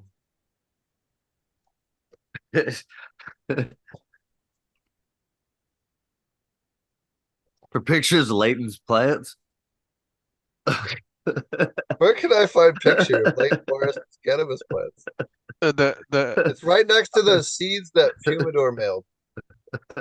is it the heck beetle? Oh, that's a low blow, bro. Man, have you seen the heck I- beetle? It's a Oh feminized man. version. They're both on top of the footage that he recorded for Dutch. Yeah, they are. Fucking bastard. Um, Humidor, not Dutch. What was he just gonna ask it? Fuck. I have to go back into this episode to figure out. You cannot ask AI to fuck because AI Oh, right. already do some mental masturbation by itself. What kind of strain name would AI Oh create? yeah. Cannabis create? What is the next hype cannabis strain name? If AI create one, yeah. Quantum, Quantum it's Kush. already That's used as already that. Quantum Yeah, Kush. the Ethos already has Quantum Kush. Botanic Bite, I Neural like it. Nebula. You know, I had Nebula back in the day, and I used to love that shit. That used to had that stuff had my number at one point in time. Silicon Nebula Sunset, was California. Yeah, yeah. Data Diesel, That is. Techitonic, Binary Gigabud. Bliss, Gigabud. Binary Bliss. Oh, I like Nobody's it. fucking smoking Metamind. Fuck Metamind. Fuck that shit. Binary Uh, Bliss. No but thanks. you know that MetaMind is it's Data Diesel, really? you're gonna start to I don't collect all know. kind of data that are not really useful and just be schizophrenic. So we'll try offering it a reward and tell it to be more creative. All right, those are getting better. Galactic Lace. All right. Chrono See, why Cuddles, would you not throw those up the first time? Mythical Like, Mirth. Mythical Mirth is kind of good. Mystic Mirth is good. Aurora Blaze. Serendipity Sprout. GPT is really funny too if you give it yes, so it tries to be like not super inappropriate. So I was like, make a joke involving bidets and OnlyFans. And it had to try and make a clean joke about bidets and OnlyFans. And it's really funny to give it inappropriate things to try and work with and see how it twists and contorts itself to try and make it work. It was one of the things I was doing with the woman last night. Got a new Mrs. nice, Potent. So nice. So yeah, you got the Pandora's Puff, a strain that unleash a box of experience with each stoke. Yeah, it will be the Nice. new nerd celestial symphony, harmonious blend of effects Zenizest. that feel like a cosmic orchestra. what's some other universes that we could ask it to make name like what was the one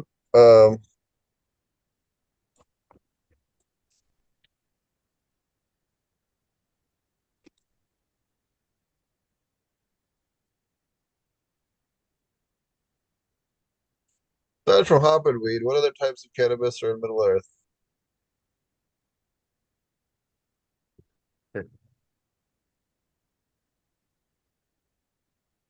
Halfling Halfling leaf. leaf, Gandalf's gaze. Why Riviera. wouldn't it be Gandalf's haze? I mean, Relaxer. Shire Sweetleaf. Mirkwood Mist. And Twist. Lortharian Lullaby. Minos Birth. Rohan's Roar. Fangorn. Bangor's Fog. fog. Smoke the shit out of that. Rohan or Roar, I'm not sure about that one. It's on a bit gay. What's the name of the continent in Lord of the in fucking Game of Thrones? God damn it. I can't think of the name of it right now. Shit.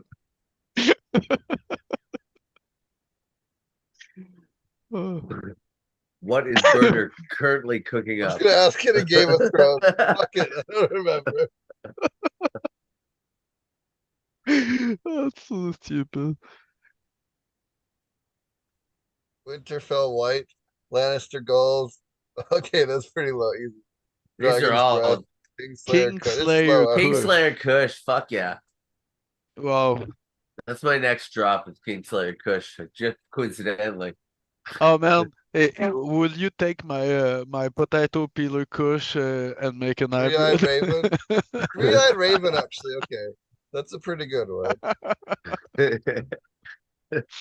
Stark Frost. Lannister's Gold. Okay, you fuck you. Tyrion Fire. It said Lannister's Gold twice. You bastard. Iron Island Skunk. Iron Island I'm just gonna completely rip off Island Yeah, it's Sweet Skunk. man, Iron Island. It's the metal the metal A is crossed with Iron Sweet Skunk, I right? like that one. Little Fingers Trick. Cersei Night's Dog. Watch. Yeah, those are better. Dragonstone. All right. But Again, no Little effort. Fingers Trick. You've not seen that one, right? Little Fingers Tricks. A cunning and deceptive strain that always keep you guessing.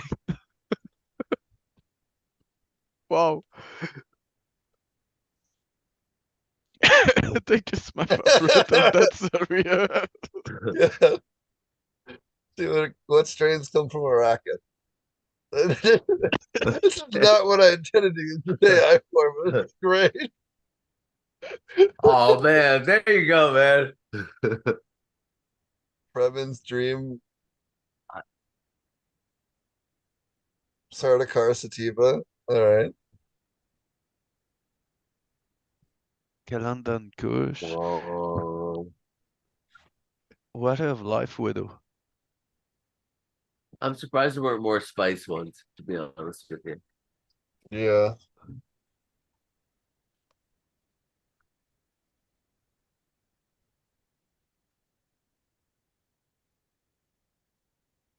See if it gets a little weirder with Oh this. my man. god, this will be good. On my Discord, I had for free a try of Rick and Morty AI and Bart Simpson and Butter. So I was making each of them answer to some question. I could go on. I don't remember exactly what Szechuan I've Turpin. asked them. I guarantee I have Rick and Morty AI on my fucking soundboard.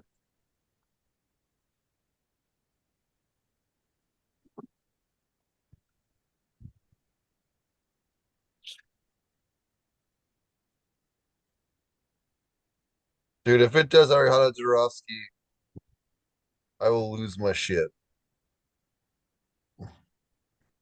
No, it didn't get it right. No, no, no.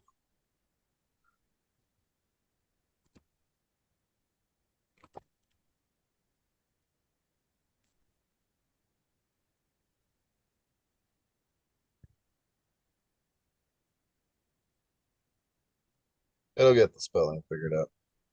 What's that thing? There we Jutsu. go. Yes, this will be a good one. The Holy You've never seen the Mountain. Holy Mountain. No, I don't think so.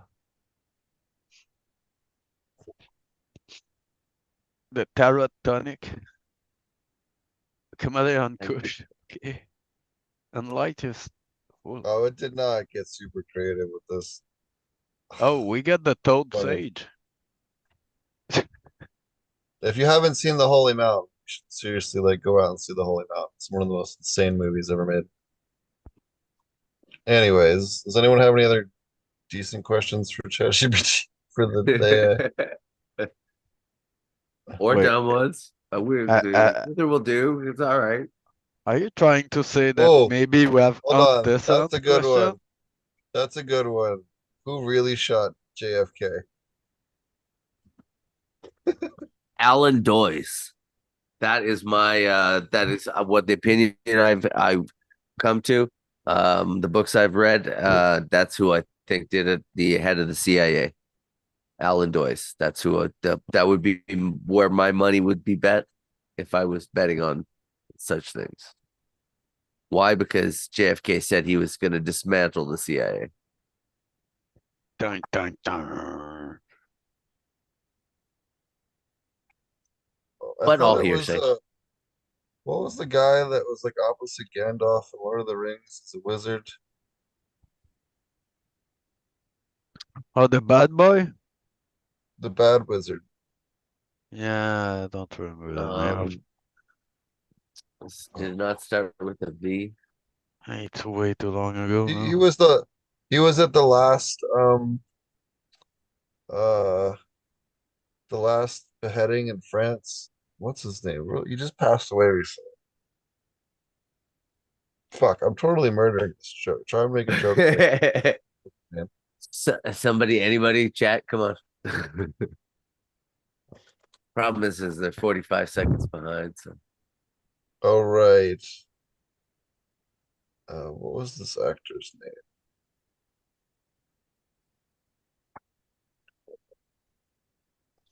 Google it.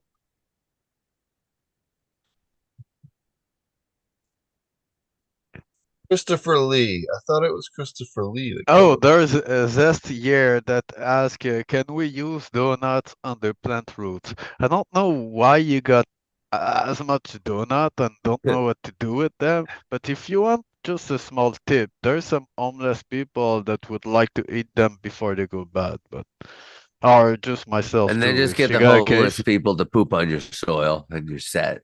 Yeah, you could just yeah, make it bribe them. process with them. But if you ask me, I'll It's give you nature's way. yeah, I'll give you a hot coffee if you bring me some donuts. So I'm open for suggestion. You can collect my manner if you want. I'm not really keen on that thing, but we can see. Or get That's some a worms to do it. Yeah, I got some more. Yeah. Not in my intestine, but wiggler, red wiggler, you know. Let's see Scoot mix and how to do it. Dun, dun, dun.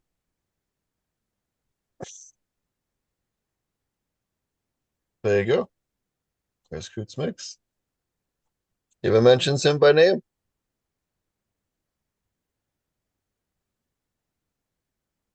As it should.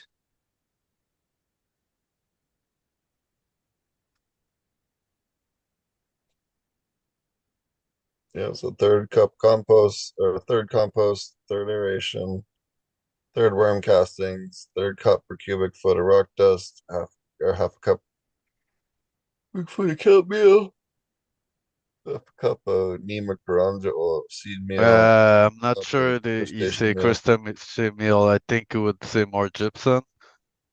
Gypsum, yeah, or barley. Yeah. Yeah, there's an error on that one. He'd say barley for the fucking chitin. Yeah, also, yeah. Yeah.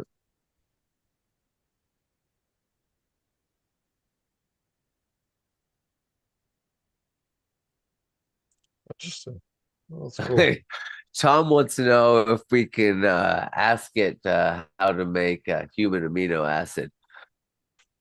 Tom, it's funny. It's funny that Tom says that because the Tom I think of a Tom right now, and he gave me serial killer vibes. So it's funny that this Tom, Okay. probably Uh, same guy. I I don't know if you're Yeah, using answer your the toenail question. or What? I mean, like, all right. Here's an idea, right? rubber We band or offer a that string?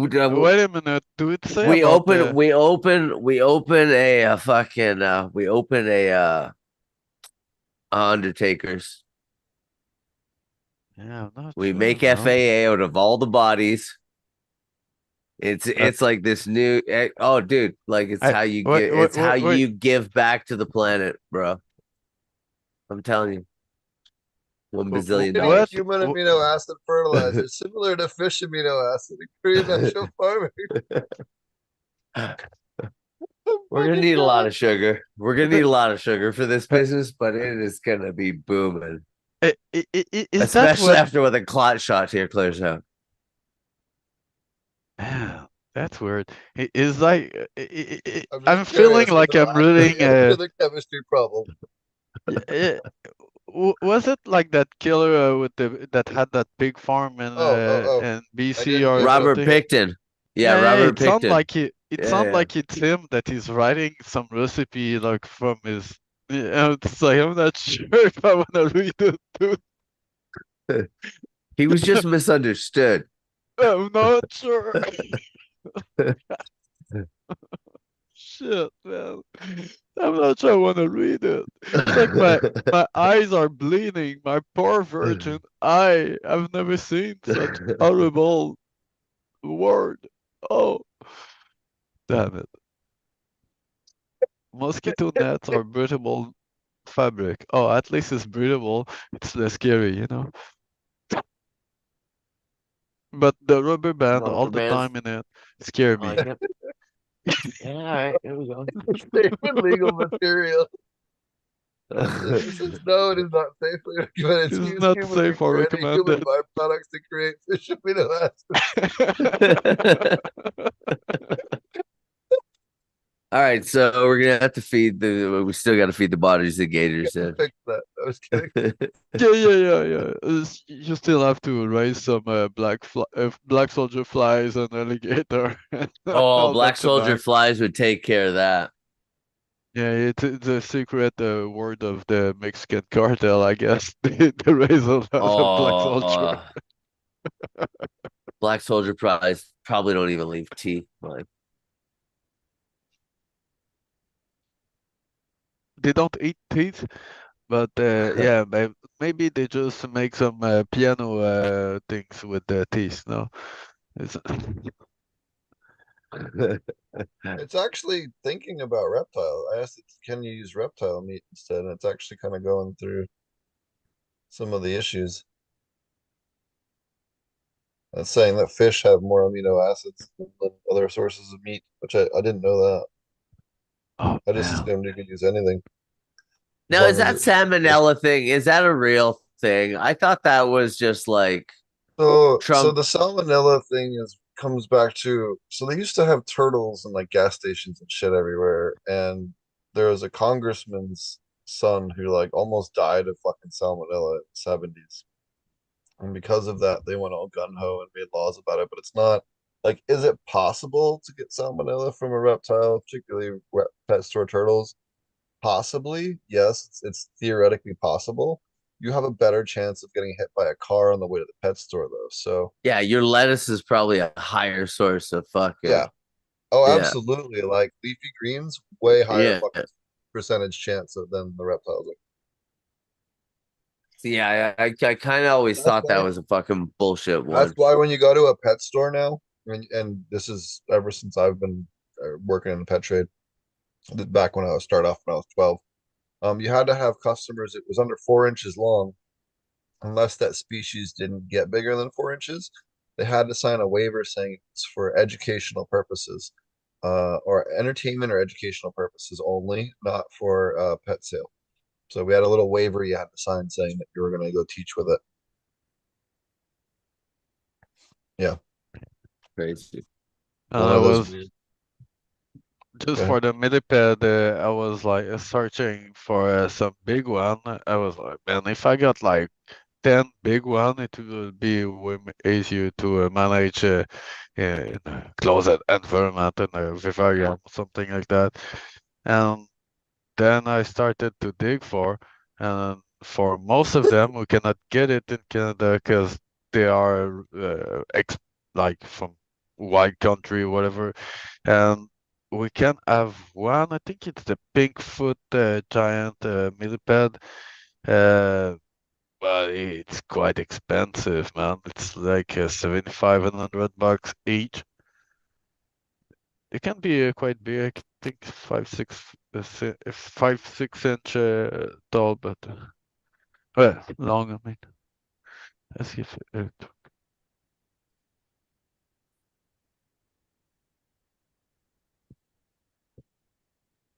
Someone asked if electroculture is bullshit. The AI says that it's based on scientific evidence and it does not think that it does anything. So there you go. I think that's right up there with crystals in your asshole. Damn it. I gotta take the man. crystal out. No, you can leave it there. It's still cute, you know. But activate your muscle to keep it there. Help ward off the polar bears and shit up there. Yeah. The reflection may scare them, so Yeah, if you're show running, them your asshole. yeah, you running, you could just like throw the crystal at the bear, Nah, Oh, they're you need slipping in to my throw shit it. and anyways. it'll have your scent on it, so it'll stay there. It might even eat it, choke on it, then you win. I think that's how the method. Isn't that why you guys wear them up there? Yeah, and see I how. wouldn't know they're slipping in my shit either way. Yes. Someone asked about the plant that was medicinal earlier. Velvet bean is the one. Yes. Also called L-dopa bean. You can get it at GNC. You can get it at Walmart actually. So I did not know that you can get some L-dopa at Walmart. So I will have to be yeah. I'll tell my mother. Hey, you know what I know? What the secret stuff to get at Walmart? I'll tell you what, L-dopa. you take a decently large dose of that, man. You'll have a very similar high to cocaine. Like Eee. very euphoric, very like happy. You won't get all sped up, but you'll be very like my favorite way to take I like to order the raw beans on like eBay or some other site and just get like a kilo of the beans. And then I'll take the beans and I'll soak them in water, like in a bowl while I'm like at my computer desk for like 10 or 15 minutes and they'll swell up and the skin like breaks on them. And then you can like swallow the skins because they have like really good alkaloids and shit in them. And then you'll be left with like the white inner bean, almost like a lima bean. And you take like 3 or 4 of those or 5 of those and just roll them in your teeth, let them kind of dissolve and like absorb the inner part sublingually. And you do that with like 20 or 30 beans, like just 4 or 5 in a row, 4 or 5 at a time, back to back to back. And you'll get like a very euphoric feeling. It's very, very nice. What's But that I actually morning give it to glory my that we've tried to understand like why they were treating all the seeds of morning glory, and then I started to research on it and found out that you can extract some compound of that thing. So that was the most funny thing. So I was like, yes. Yeah. So you oh, can extract LSE, is it? LSA from Hawaiian Yeah. Baby Wood Rose as well as Morning Glory and a couple of other plants. I've done a LSA from Morning Glory and from Wood Rose. Wood Rose is much easier though if you're gonna, if you're a newbie and you're doing it your first time. I particularly don't like LSA. LSA is very unpleasant, very jarring. It's more like similar to salvia in terms of the feeling of it than it is like an LSD or mushrooms. It's much more like fractal, but also more like just uncomfortable and like not pleasant. Like it doesn't have like euphoria with it. Well, I At know least, that's one of the things that some people use it to do mixture with that. They were kind of creating their own mixture with mixing LSA with other compound. oh, someone says there's not enough evidence to refute electroculture. I don't know, man. I've seen enough of this hippy dippy bullshit, magnetic stuff, and electro shit. I have seen evidence from electroculture for mushroom production. There is absolutely a direct correlation with the amount of electricity in soil and mushrooms. In fact, you can look this up and I'll show you here. A lot of times when a tree gets hit by lightning, it causes an increase in mushrooms. I guess it triggered a responsive communication. Oh man. I mean, I have questions. I don't know. I could see. I could.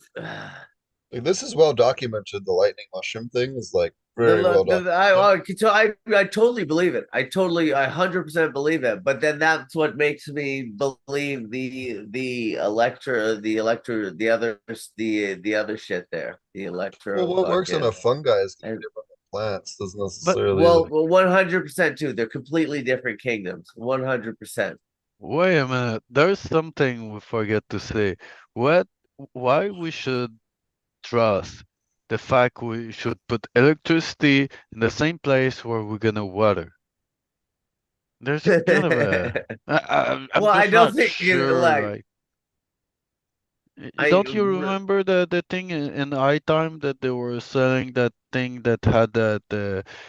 Was it just the frequency in it? Was it the same guy that is now selling his thing with the juice that is spraying and that oh that fucking music with that frequency and I've read on it and I tried to read the paper, the white paper they talk about that and I have to say that I think I've lose my time because if heavy metal is affecting badly the plant, I've not seen it yet. Okay, no, and I've grown plant with heavy metal. I've grown plant with the holy pop shit. music radio. I've grown plant with like, come on, just putting the radio in your yeah, but greenhouse doesn't affect your plant badly or that There good you go. or I don't know.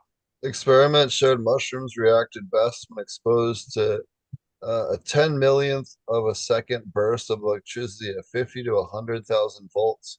That's fucking insane, first of all. Under the best conditions, the Noki yielded 80% greater fruit than the control. That's Yeah, crazy. 80% start to be like more than average. You need a You fuck of notice a a total like, difference. what made Yushi Satamoto fucking decide to try to fucking zap the soil with fucking 50 to 100,000 fucking volts? Like, what the fuck? right? Fucking gnarly, man. Uh, yeah, but it make me think at all those Japanese anime that you always get those big creature that with those You know how they discovered this? superpower. Yeah, It, no, I'm with you on this. I'm with you. The Godzilla, when he fired his beam the first time, they're like, "Oh, yeah. there's mushrooms there." The I bet they were Godzilla mushroom fucking good. effect. And then they really went off when King Ghidorah showed up. There's three of the heads to shoot the lightning all over the place, and he shoots a lot more Oh, lightning too. You got Rodan kicking off in Iceland this week. No, all right. what the fuck's Rodan? What the fuck is Rodan, motherfucker? Rodan Is is that the bird that comes out of volcanoes in Godzilla universe. what? I don't know Godzilla well Yeah, man. There's like 100 and was it 107 or 109 monsters in the Godzilla universe, enough. and Come I know on, most man. of them. I have Yeah. no doubt about that, Poden. I have no doubt. My cousin and I used to watch the old black and white army movies, like fucking like the 50s and 60s, like Glory Day war movies about World War II. And then the Godzilla was like shit that was like approved, parent approved watching that I was allowed to watch because there was no like sex or anything in Godzilla or any of those movies. So it was like totally fine. I'm in a Christian Baptist household. You can watch Godzilla, my brother. They never got smart and ripped out the raw page of the Wish catalog on me. On the Sears. Oh, you muted Potent. It was the J.C. Penney catalog back then. I distinctly remember. I was Sears Wish book here, but Just to wait till mom would throw out the last one, go and rip out all the lingerie pages. yeah, yeah, whatever. I'm not totally not interested. Listen, kids, we had to fucking work for our porn back in the day. I don't want to fucking Yep. hear it. have to pay for OnlyFans, you little bastard. You guys have no idea how hard we got it. Nah, it wasn't that hard in Antigua. There was a dude who had a fucking huge store, and he hooked We all the kids up. we It had an was apartment terrible. complex. We had an apartment complex near us, and someone had got like an old wooden trunk and put it in the woods, and then it was just Oh like hell yeah! a take a porn, leave a Oh, porn, and that was oh there for a man, long time, for like many oh multiple man. generations of kids like mined through that. See, Potent. I had a hurricane hit, Hurricane Lewis to be exact, and it flattened my uncle's fucking apartment building. So, anyways, this guy had a bunch of porn, and he thought it was all ruined, and I went in and found it after. I was running a porn ring out of my Catholic school, where I had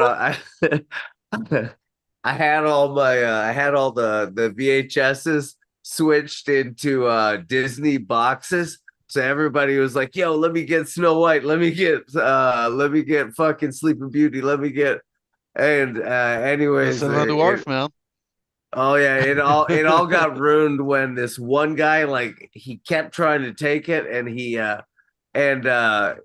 couldn't get it because his parents would never be home, because it took like your parents being gone for you to have access to the VHS and the house TV, right? So like it totally didn't line up for him. Anyway, so he came back one day, and I'm like, "Yo, give it to this guy," right? And he's like, "No, no, no." He's like, "I never got it." He's blah, blah. I'm like, "No." I'm like $5 or fucking give it to this guy. And he's like, "Just give me one more day. Give me one." And I'm like, "Fine, tomorrow, give it to him." And next day at school, they started fighting, and fucking it gets thrown, and it flies across the classroom and like lands on the floor. And fucking the dude that has it, like the dude that had it was like, the teacher picked it up, and he closed it up, and he was passing it back to him. And the guy that I was like, "Give it to the other guy," I was like, "Fuck you, give it to the other guy." He's like, "Mr. Edwards, look at it. Look at what it says on the cover." And it was like busty whores fucking whatever 27. Like, and yeah, all at once my fucking my bought lunches crumbled in front of me. My Uh, cash flow was crushed. yeah, Yeah. DB wasn't going to Dallas anymore. Sheesh. Uh and the worst part is like the same day that happened, my dad had like come into the office for me fighting before in the fucking earlier in the day. And then yeah, and then he gets called in later in the day for that shit. He was so fucking mad. So, are you saying that "Sex and Violence" song from Exploited is after your life story? Oh. Well, you gotta do what you gotta do, man. You gotta make ends meet, man. What sell, man? It's like yeah. I was an entrepreneur. I was an entrepreneur. I'm not promoting sex and violence, just saying it sell.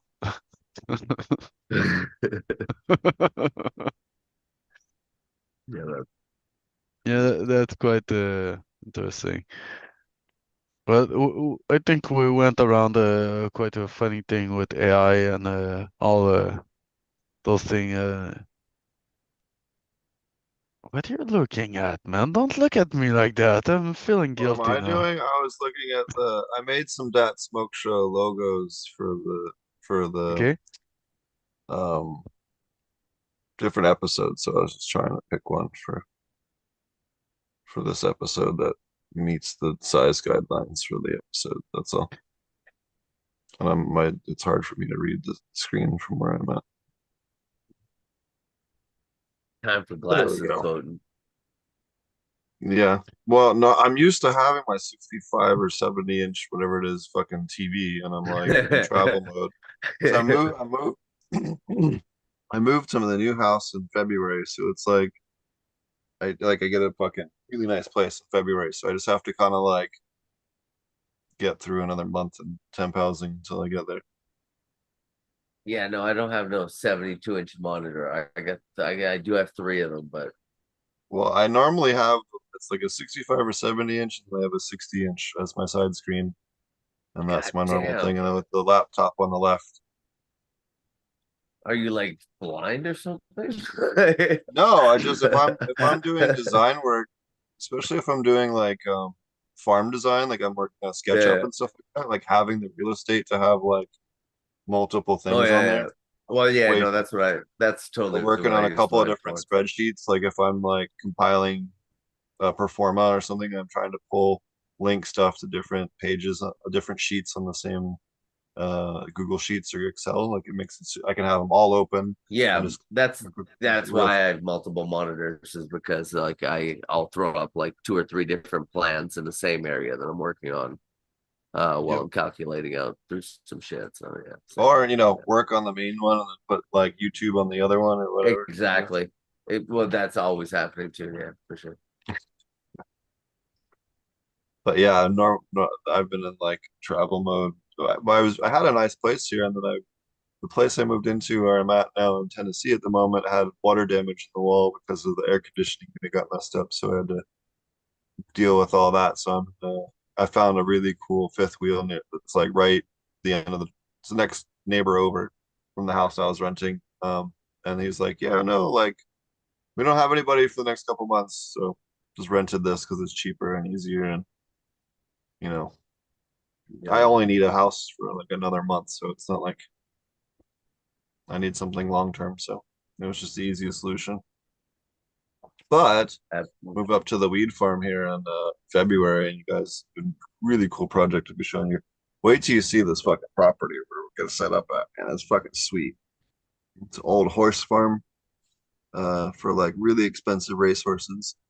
So it's really kitted out. We have like over 800 amps, I think alone on the solar system that's on it. So it's pretty fucking cool.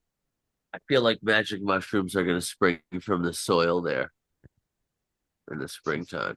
Just an old farm like that. Oh Well, yeah. that's one of But the fun things.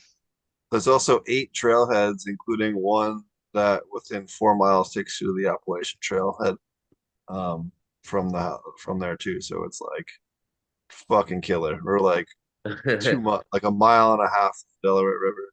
It's fucking awesome. So that'll Going be cool. for mushrooms, ginseng, all kinds of shit. Well, that's right. I grew up out there. It's like I haven't been back, certainly not to grow weed because it has been easy. So it'll be nice to go back to turf that I know really well and like have all the resources of the old homies to tap for, you know, see if anybody has any of the old genetics left and stuff from back in the day.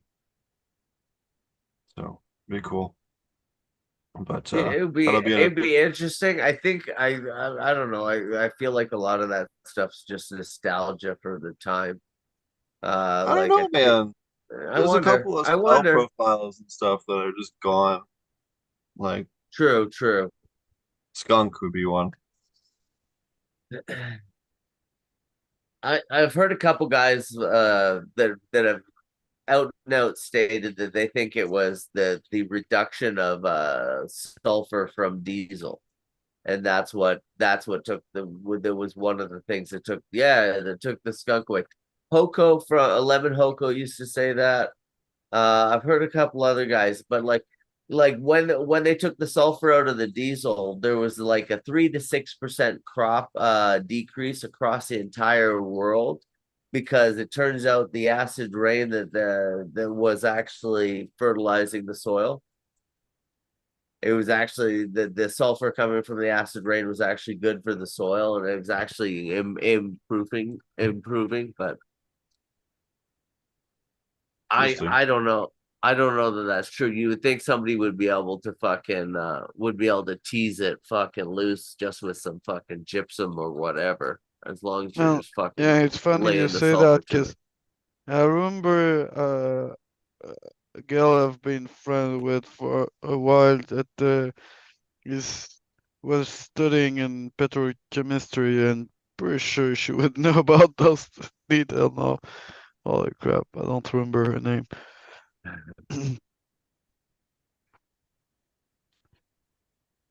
If One time, one time I was dating this chick, and I figured out her dad was growing, and I literally was like, "Hey, I'm pretty sure, are you growing in that room there?" And that was it. He was like, I had to go, like, because he wasn't having it. He was like, no one was to know that he had to grow in that room.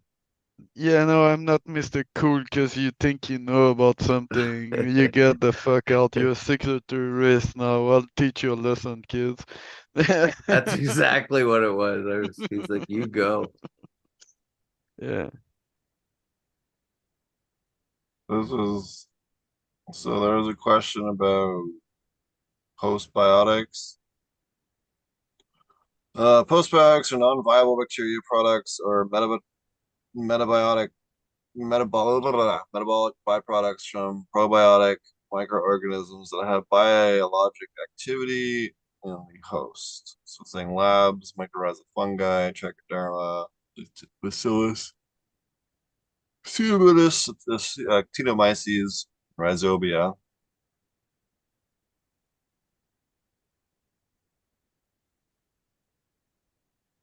I don't know.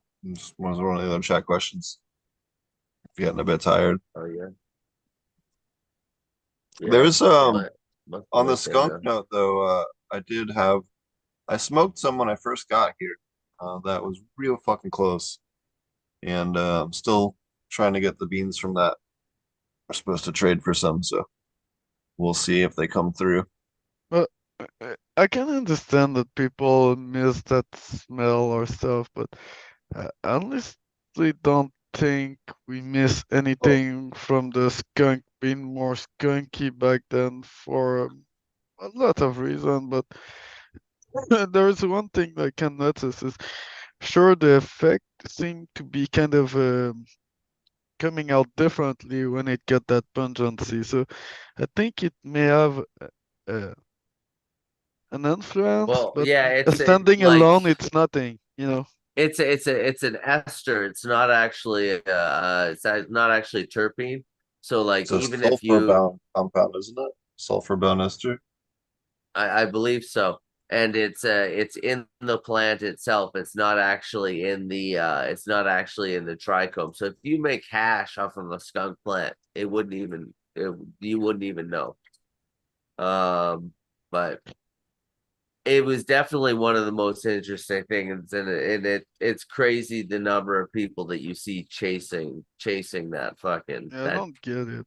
I'm Well, sorry, but I remember really well all those skunky stuff when I started smoking, and later on it was going out, but it wasn't like the favorite stuff around. It was just one of those good one, but it wasn't the best.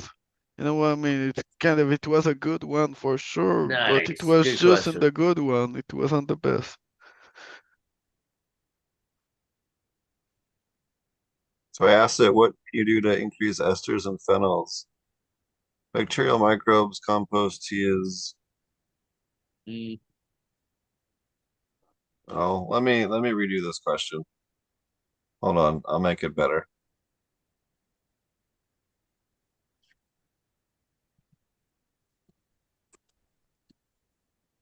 There we go.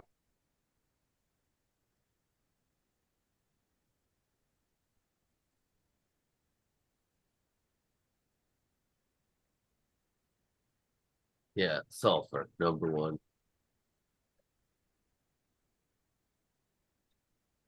Huh. Yeah, sulfur can be good, but not too much. It's I think I'm pl plants can take so much sulfur, evil deadly. Like it's really hard to overdo. But when you got that Oh, anaerobic condition, those bacteria release some methane with With a there's bunch of sulfur sulfur. compound in that methane, but True. it's the methane that will affect. So, it's like sometimes it's present, it's not like as in a good condition, like in a healthy soil that you supplement with. UVB increases trichome size.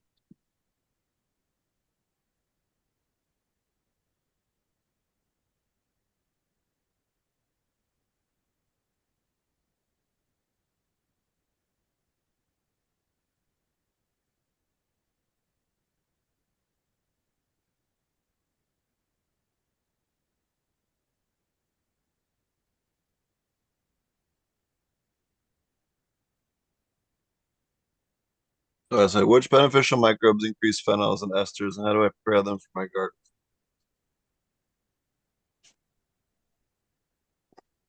So what does it say? Mycorrhizal fungi.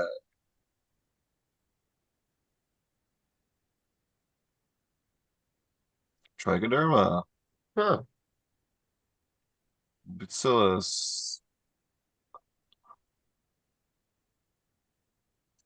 It recommended Bacillus emphiquiliensis. Be careful when you use Bacillus emphiquiliensis if you're doing commercial production, because Bacillus emphiquiliensis can absolutely cause you to have false positives for Aspergillus. In fact, we did a whole episode with Kevin McKernan where he breaks down the science behind it. In one of the episodes he was on growing with fishes. I'm supposed to have Future 4200 on tomorrow. We'll see. He hasn't. We set up the thing last week, and he hasn't confirmed today for tomorrow. So we'll find out. But there you go, labs. Anyways, I guess I gave a bit of a generic answer on that, but that's okay. We slowly broke it a little bit. We had some fun with it. That's We got a fun. lot of Yeah, good, no, useful good. stuff with it. It's good.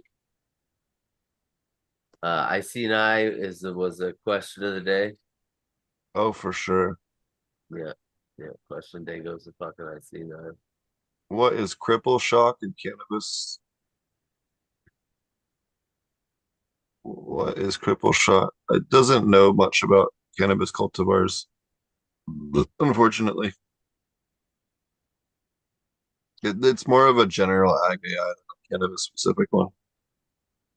I have to kind of tell it to think about cannabis specifically.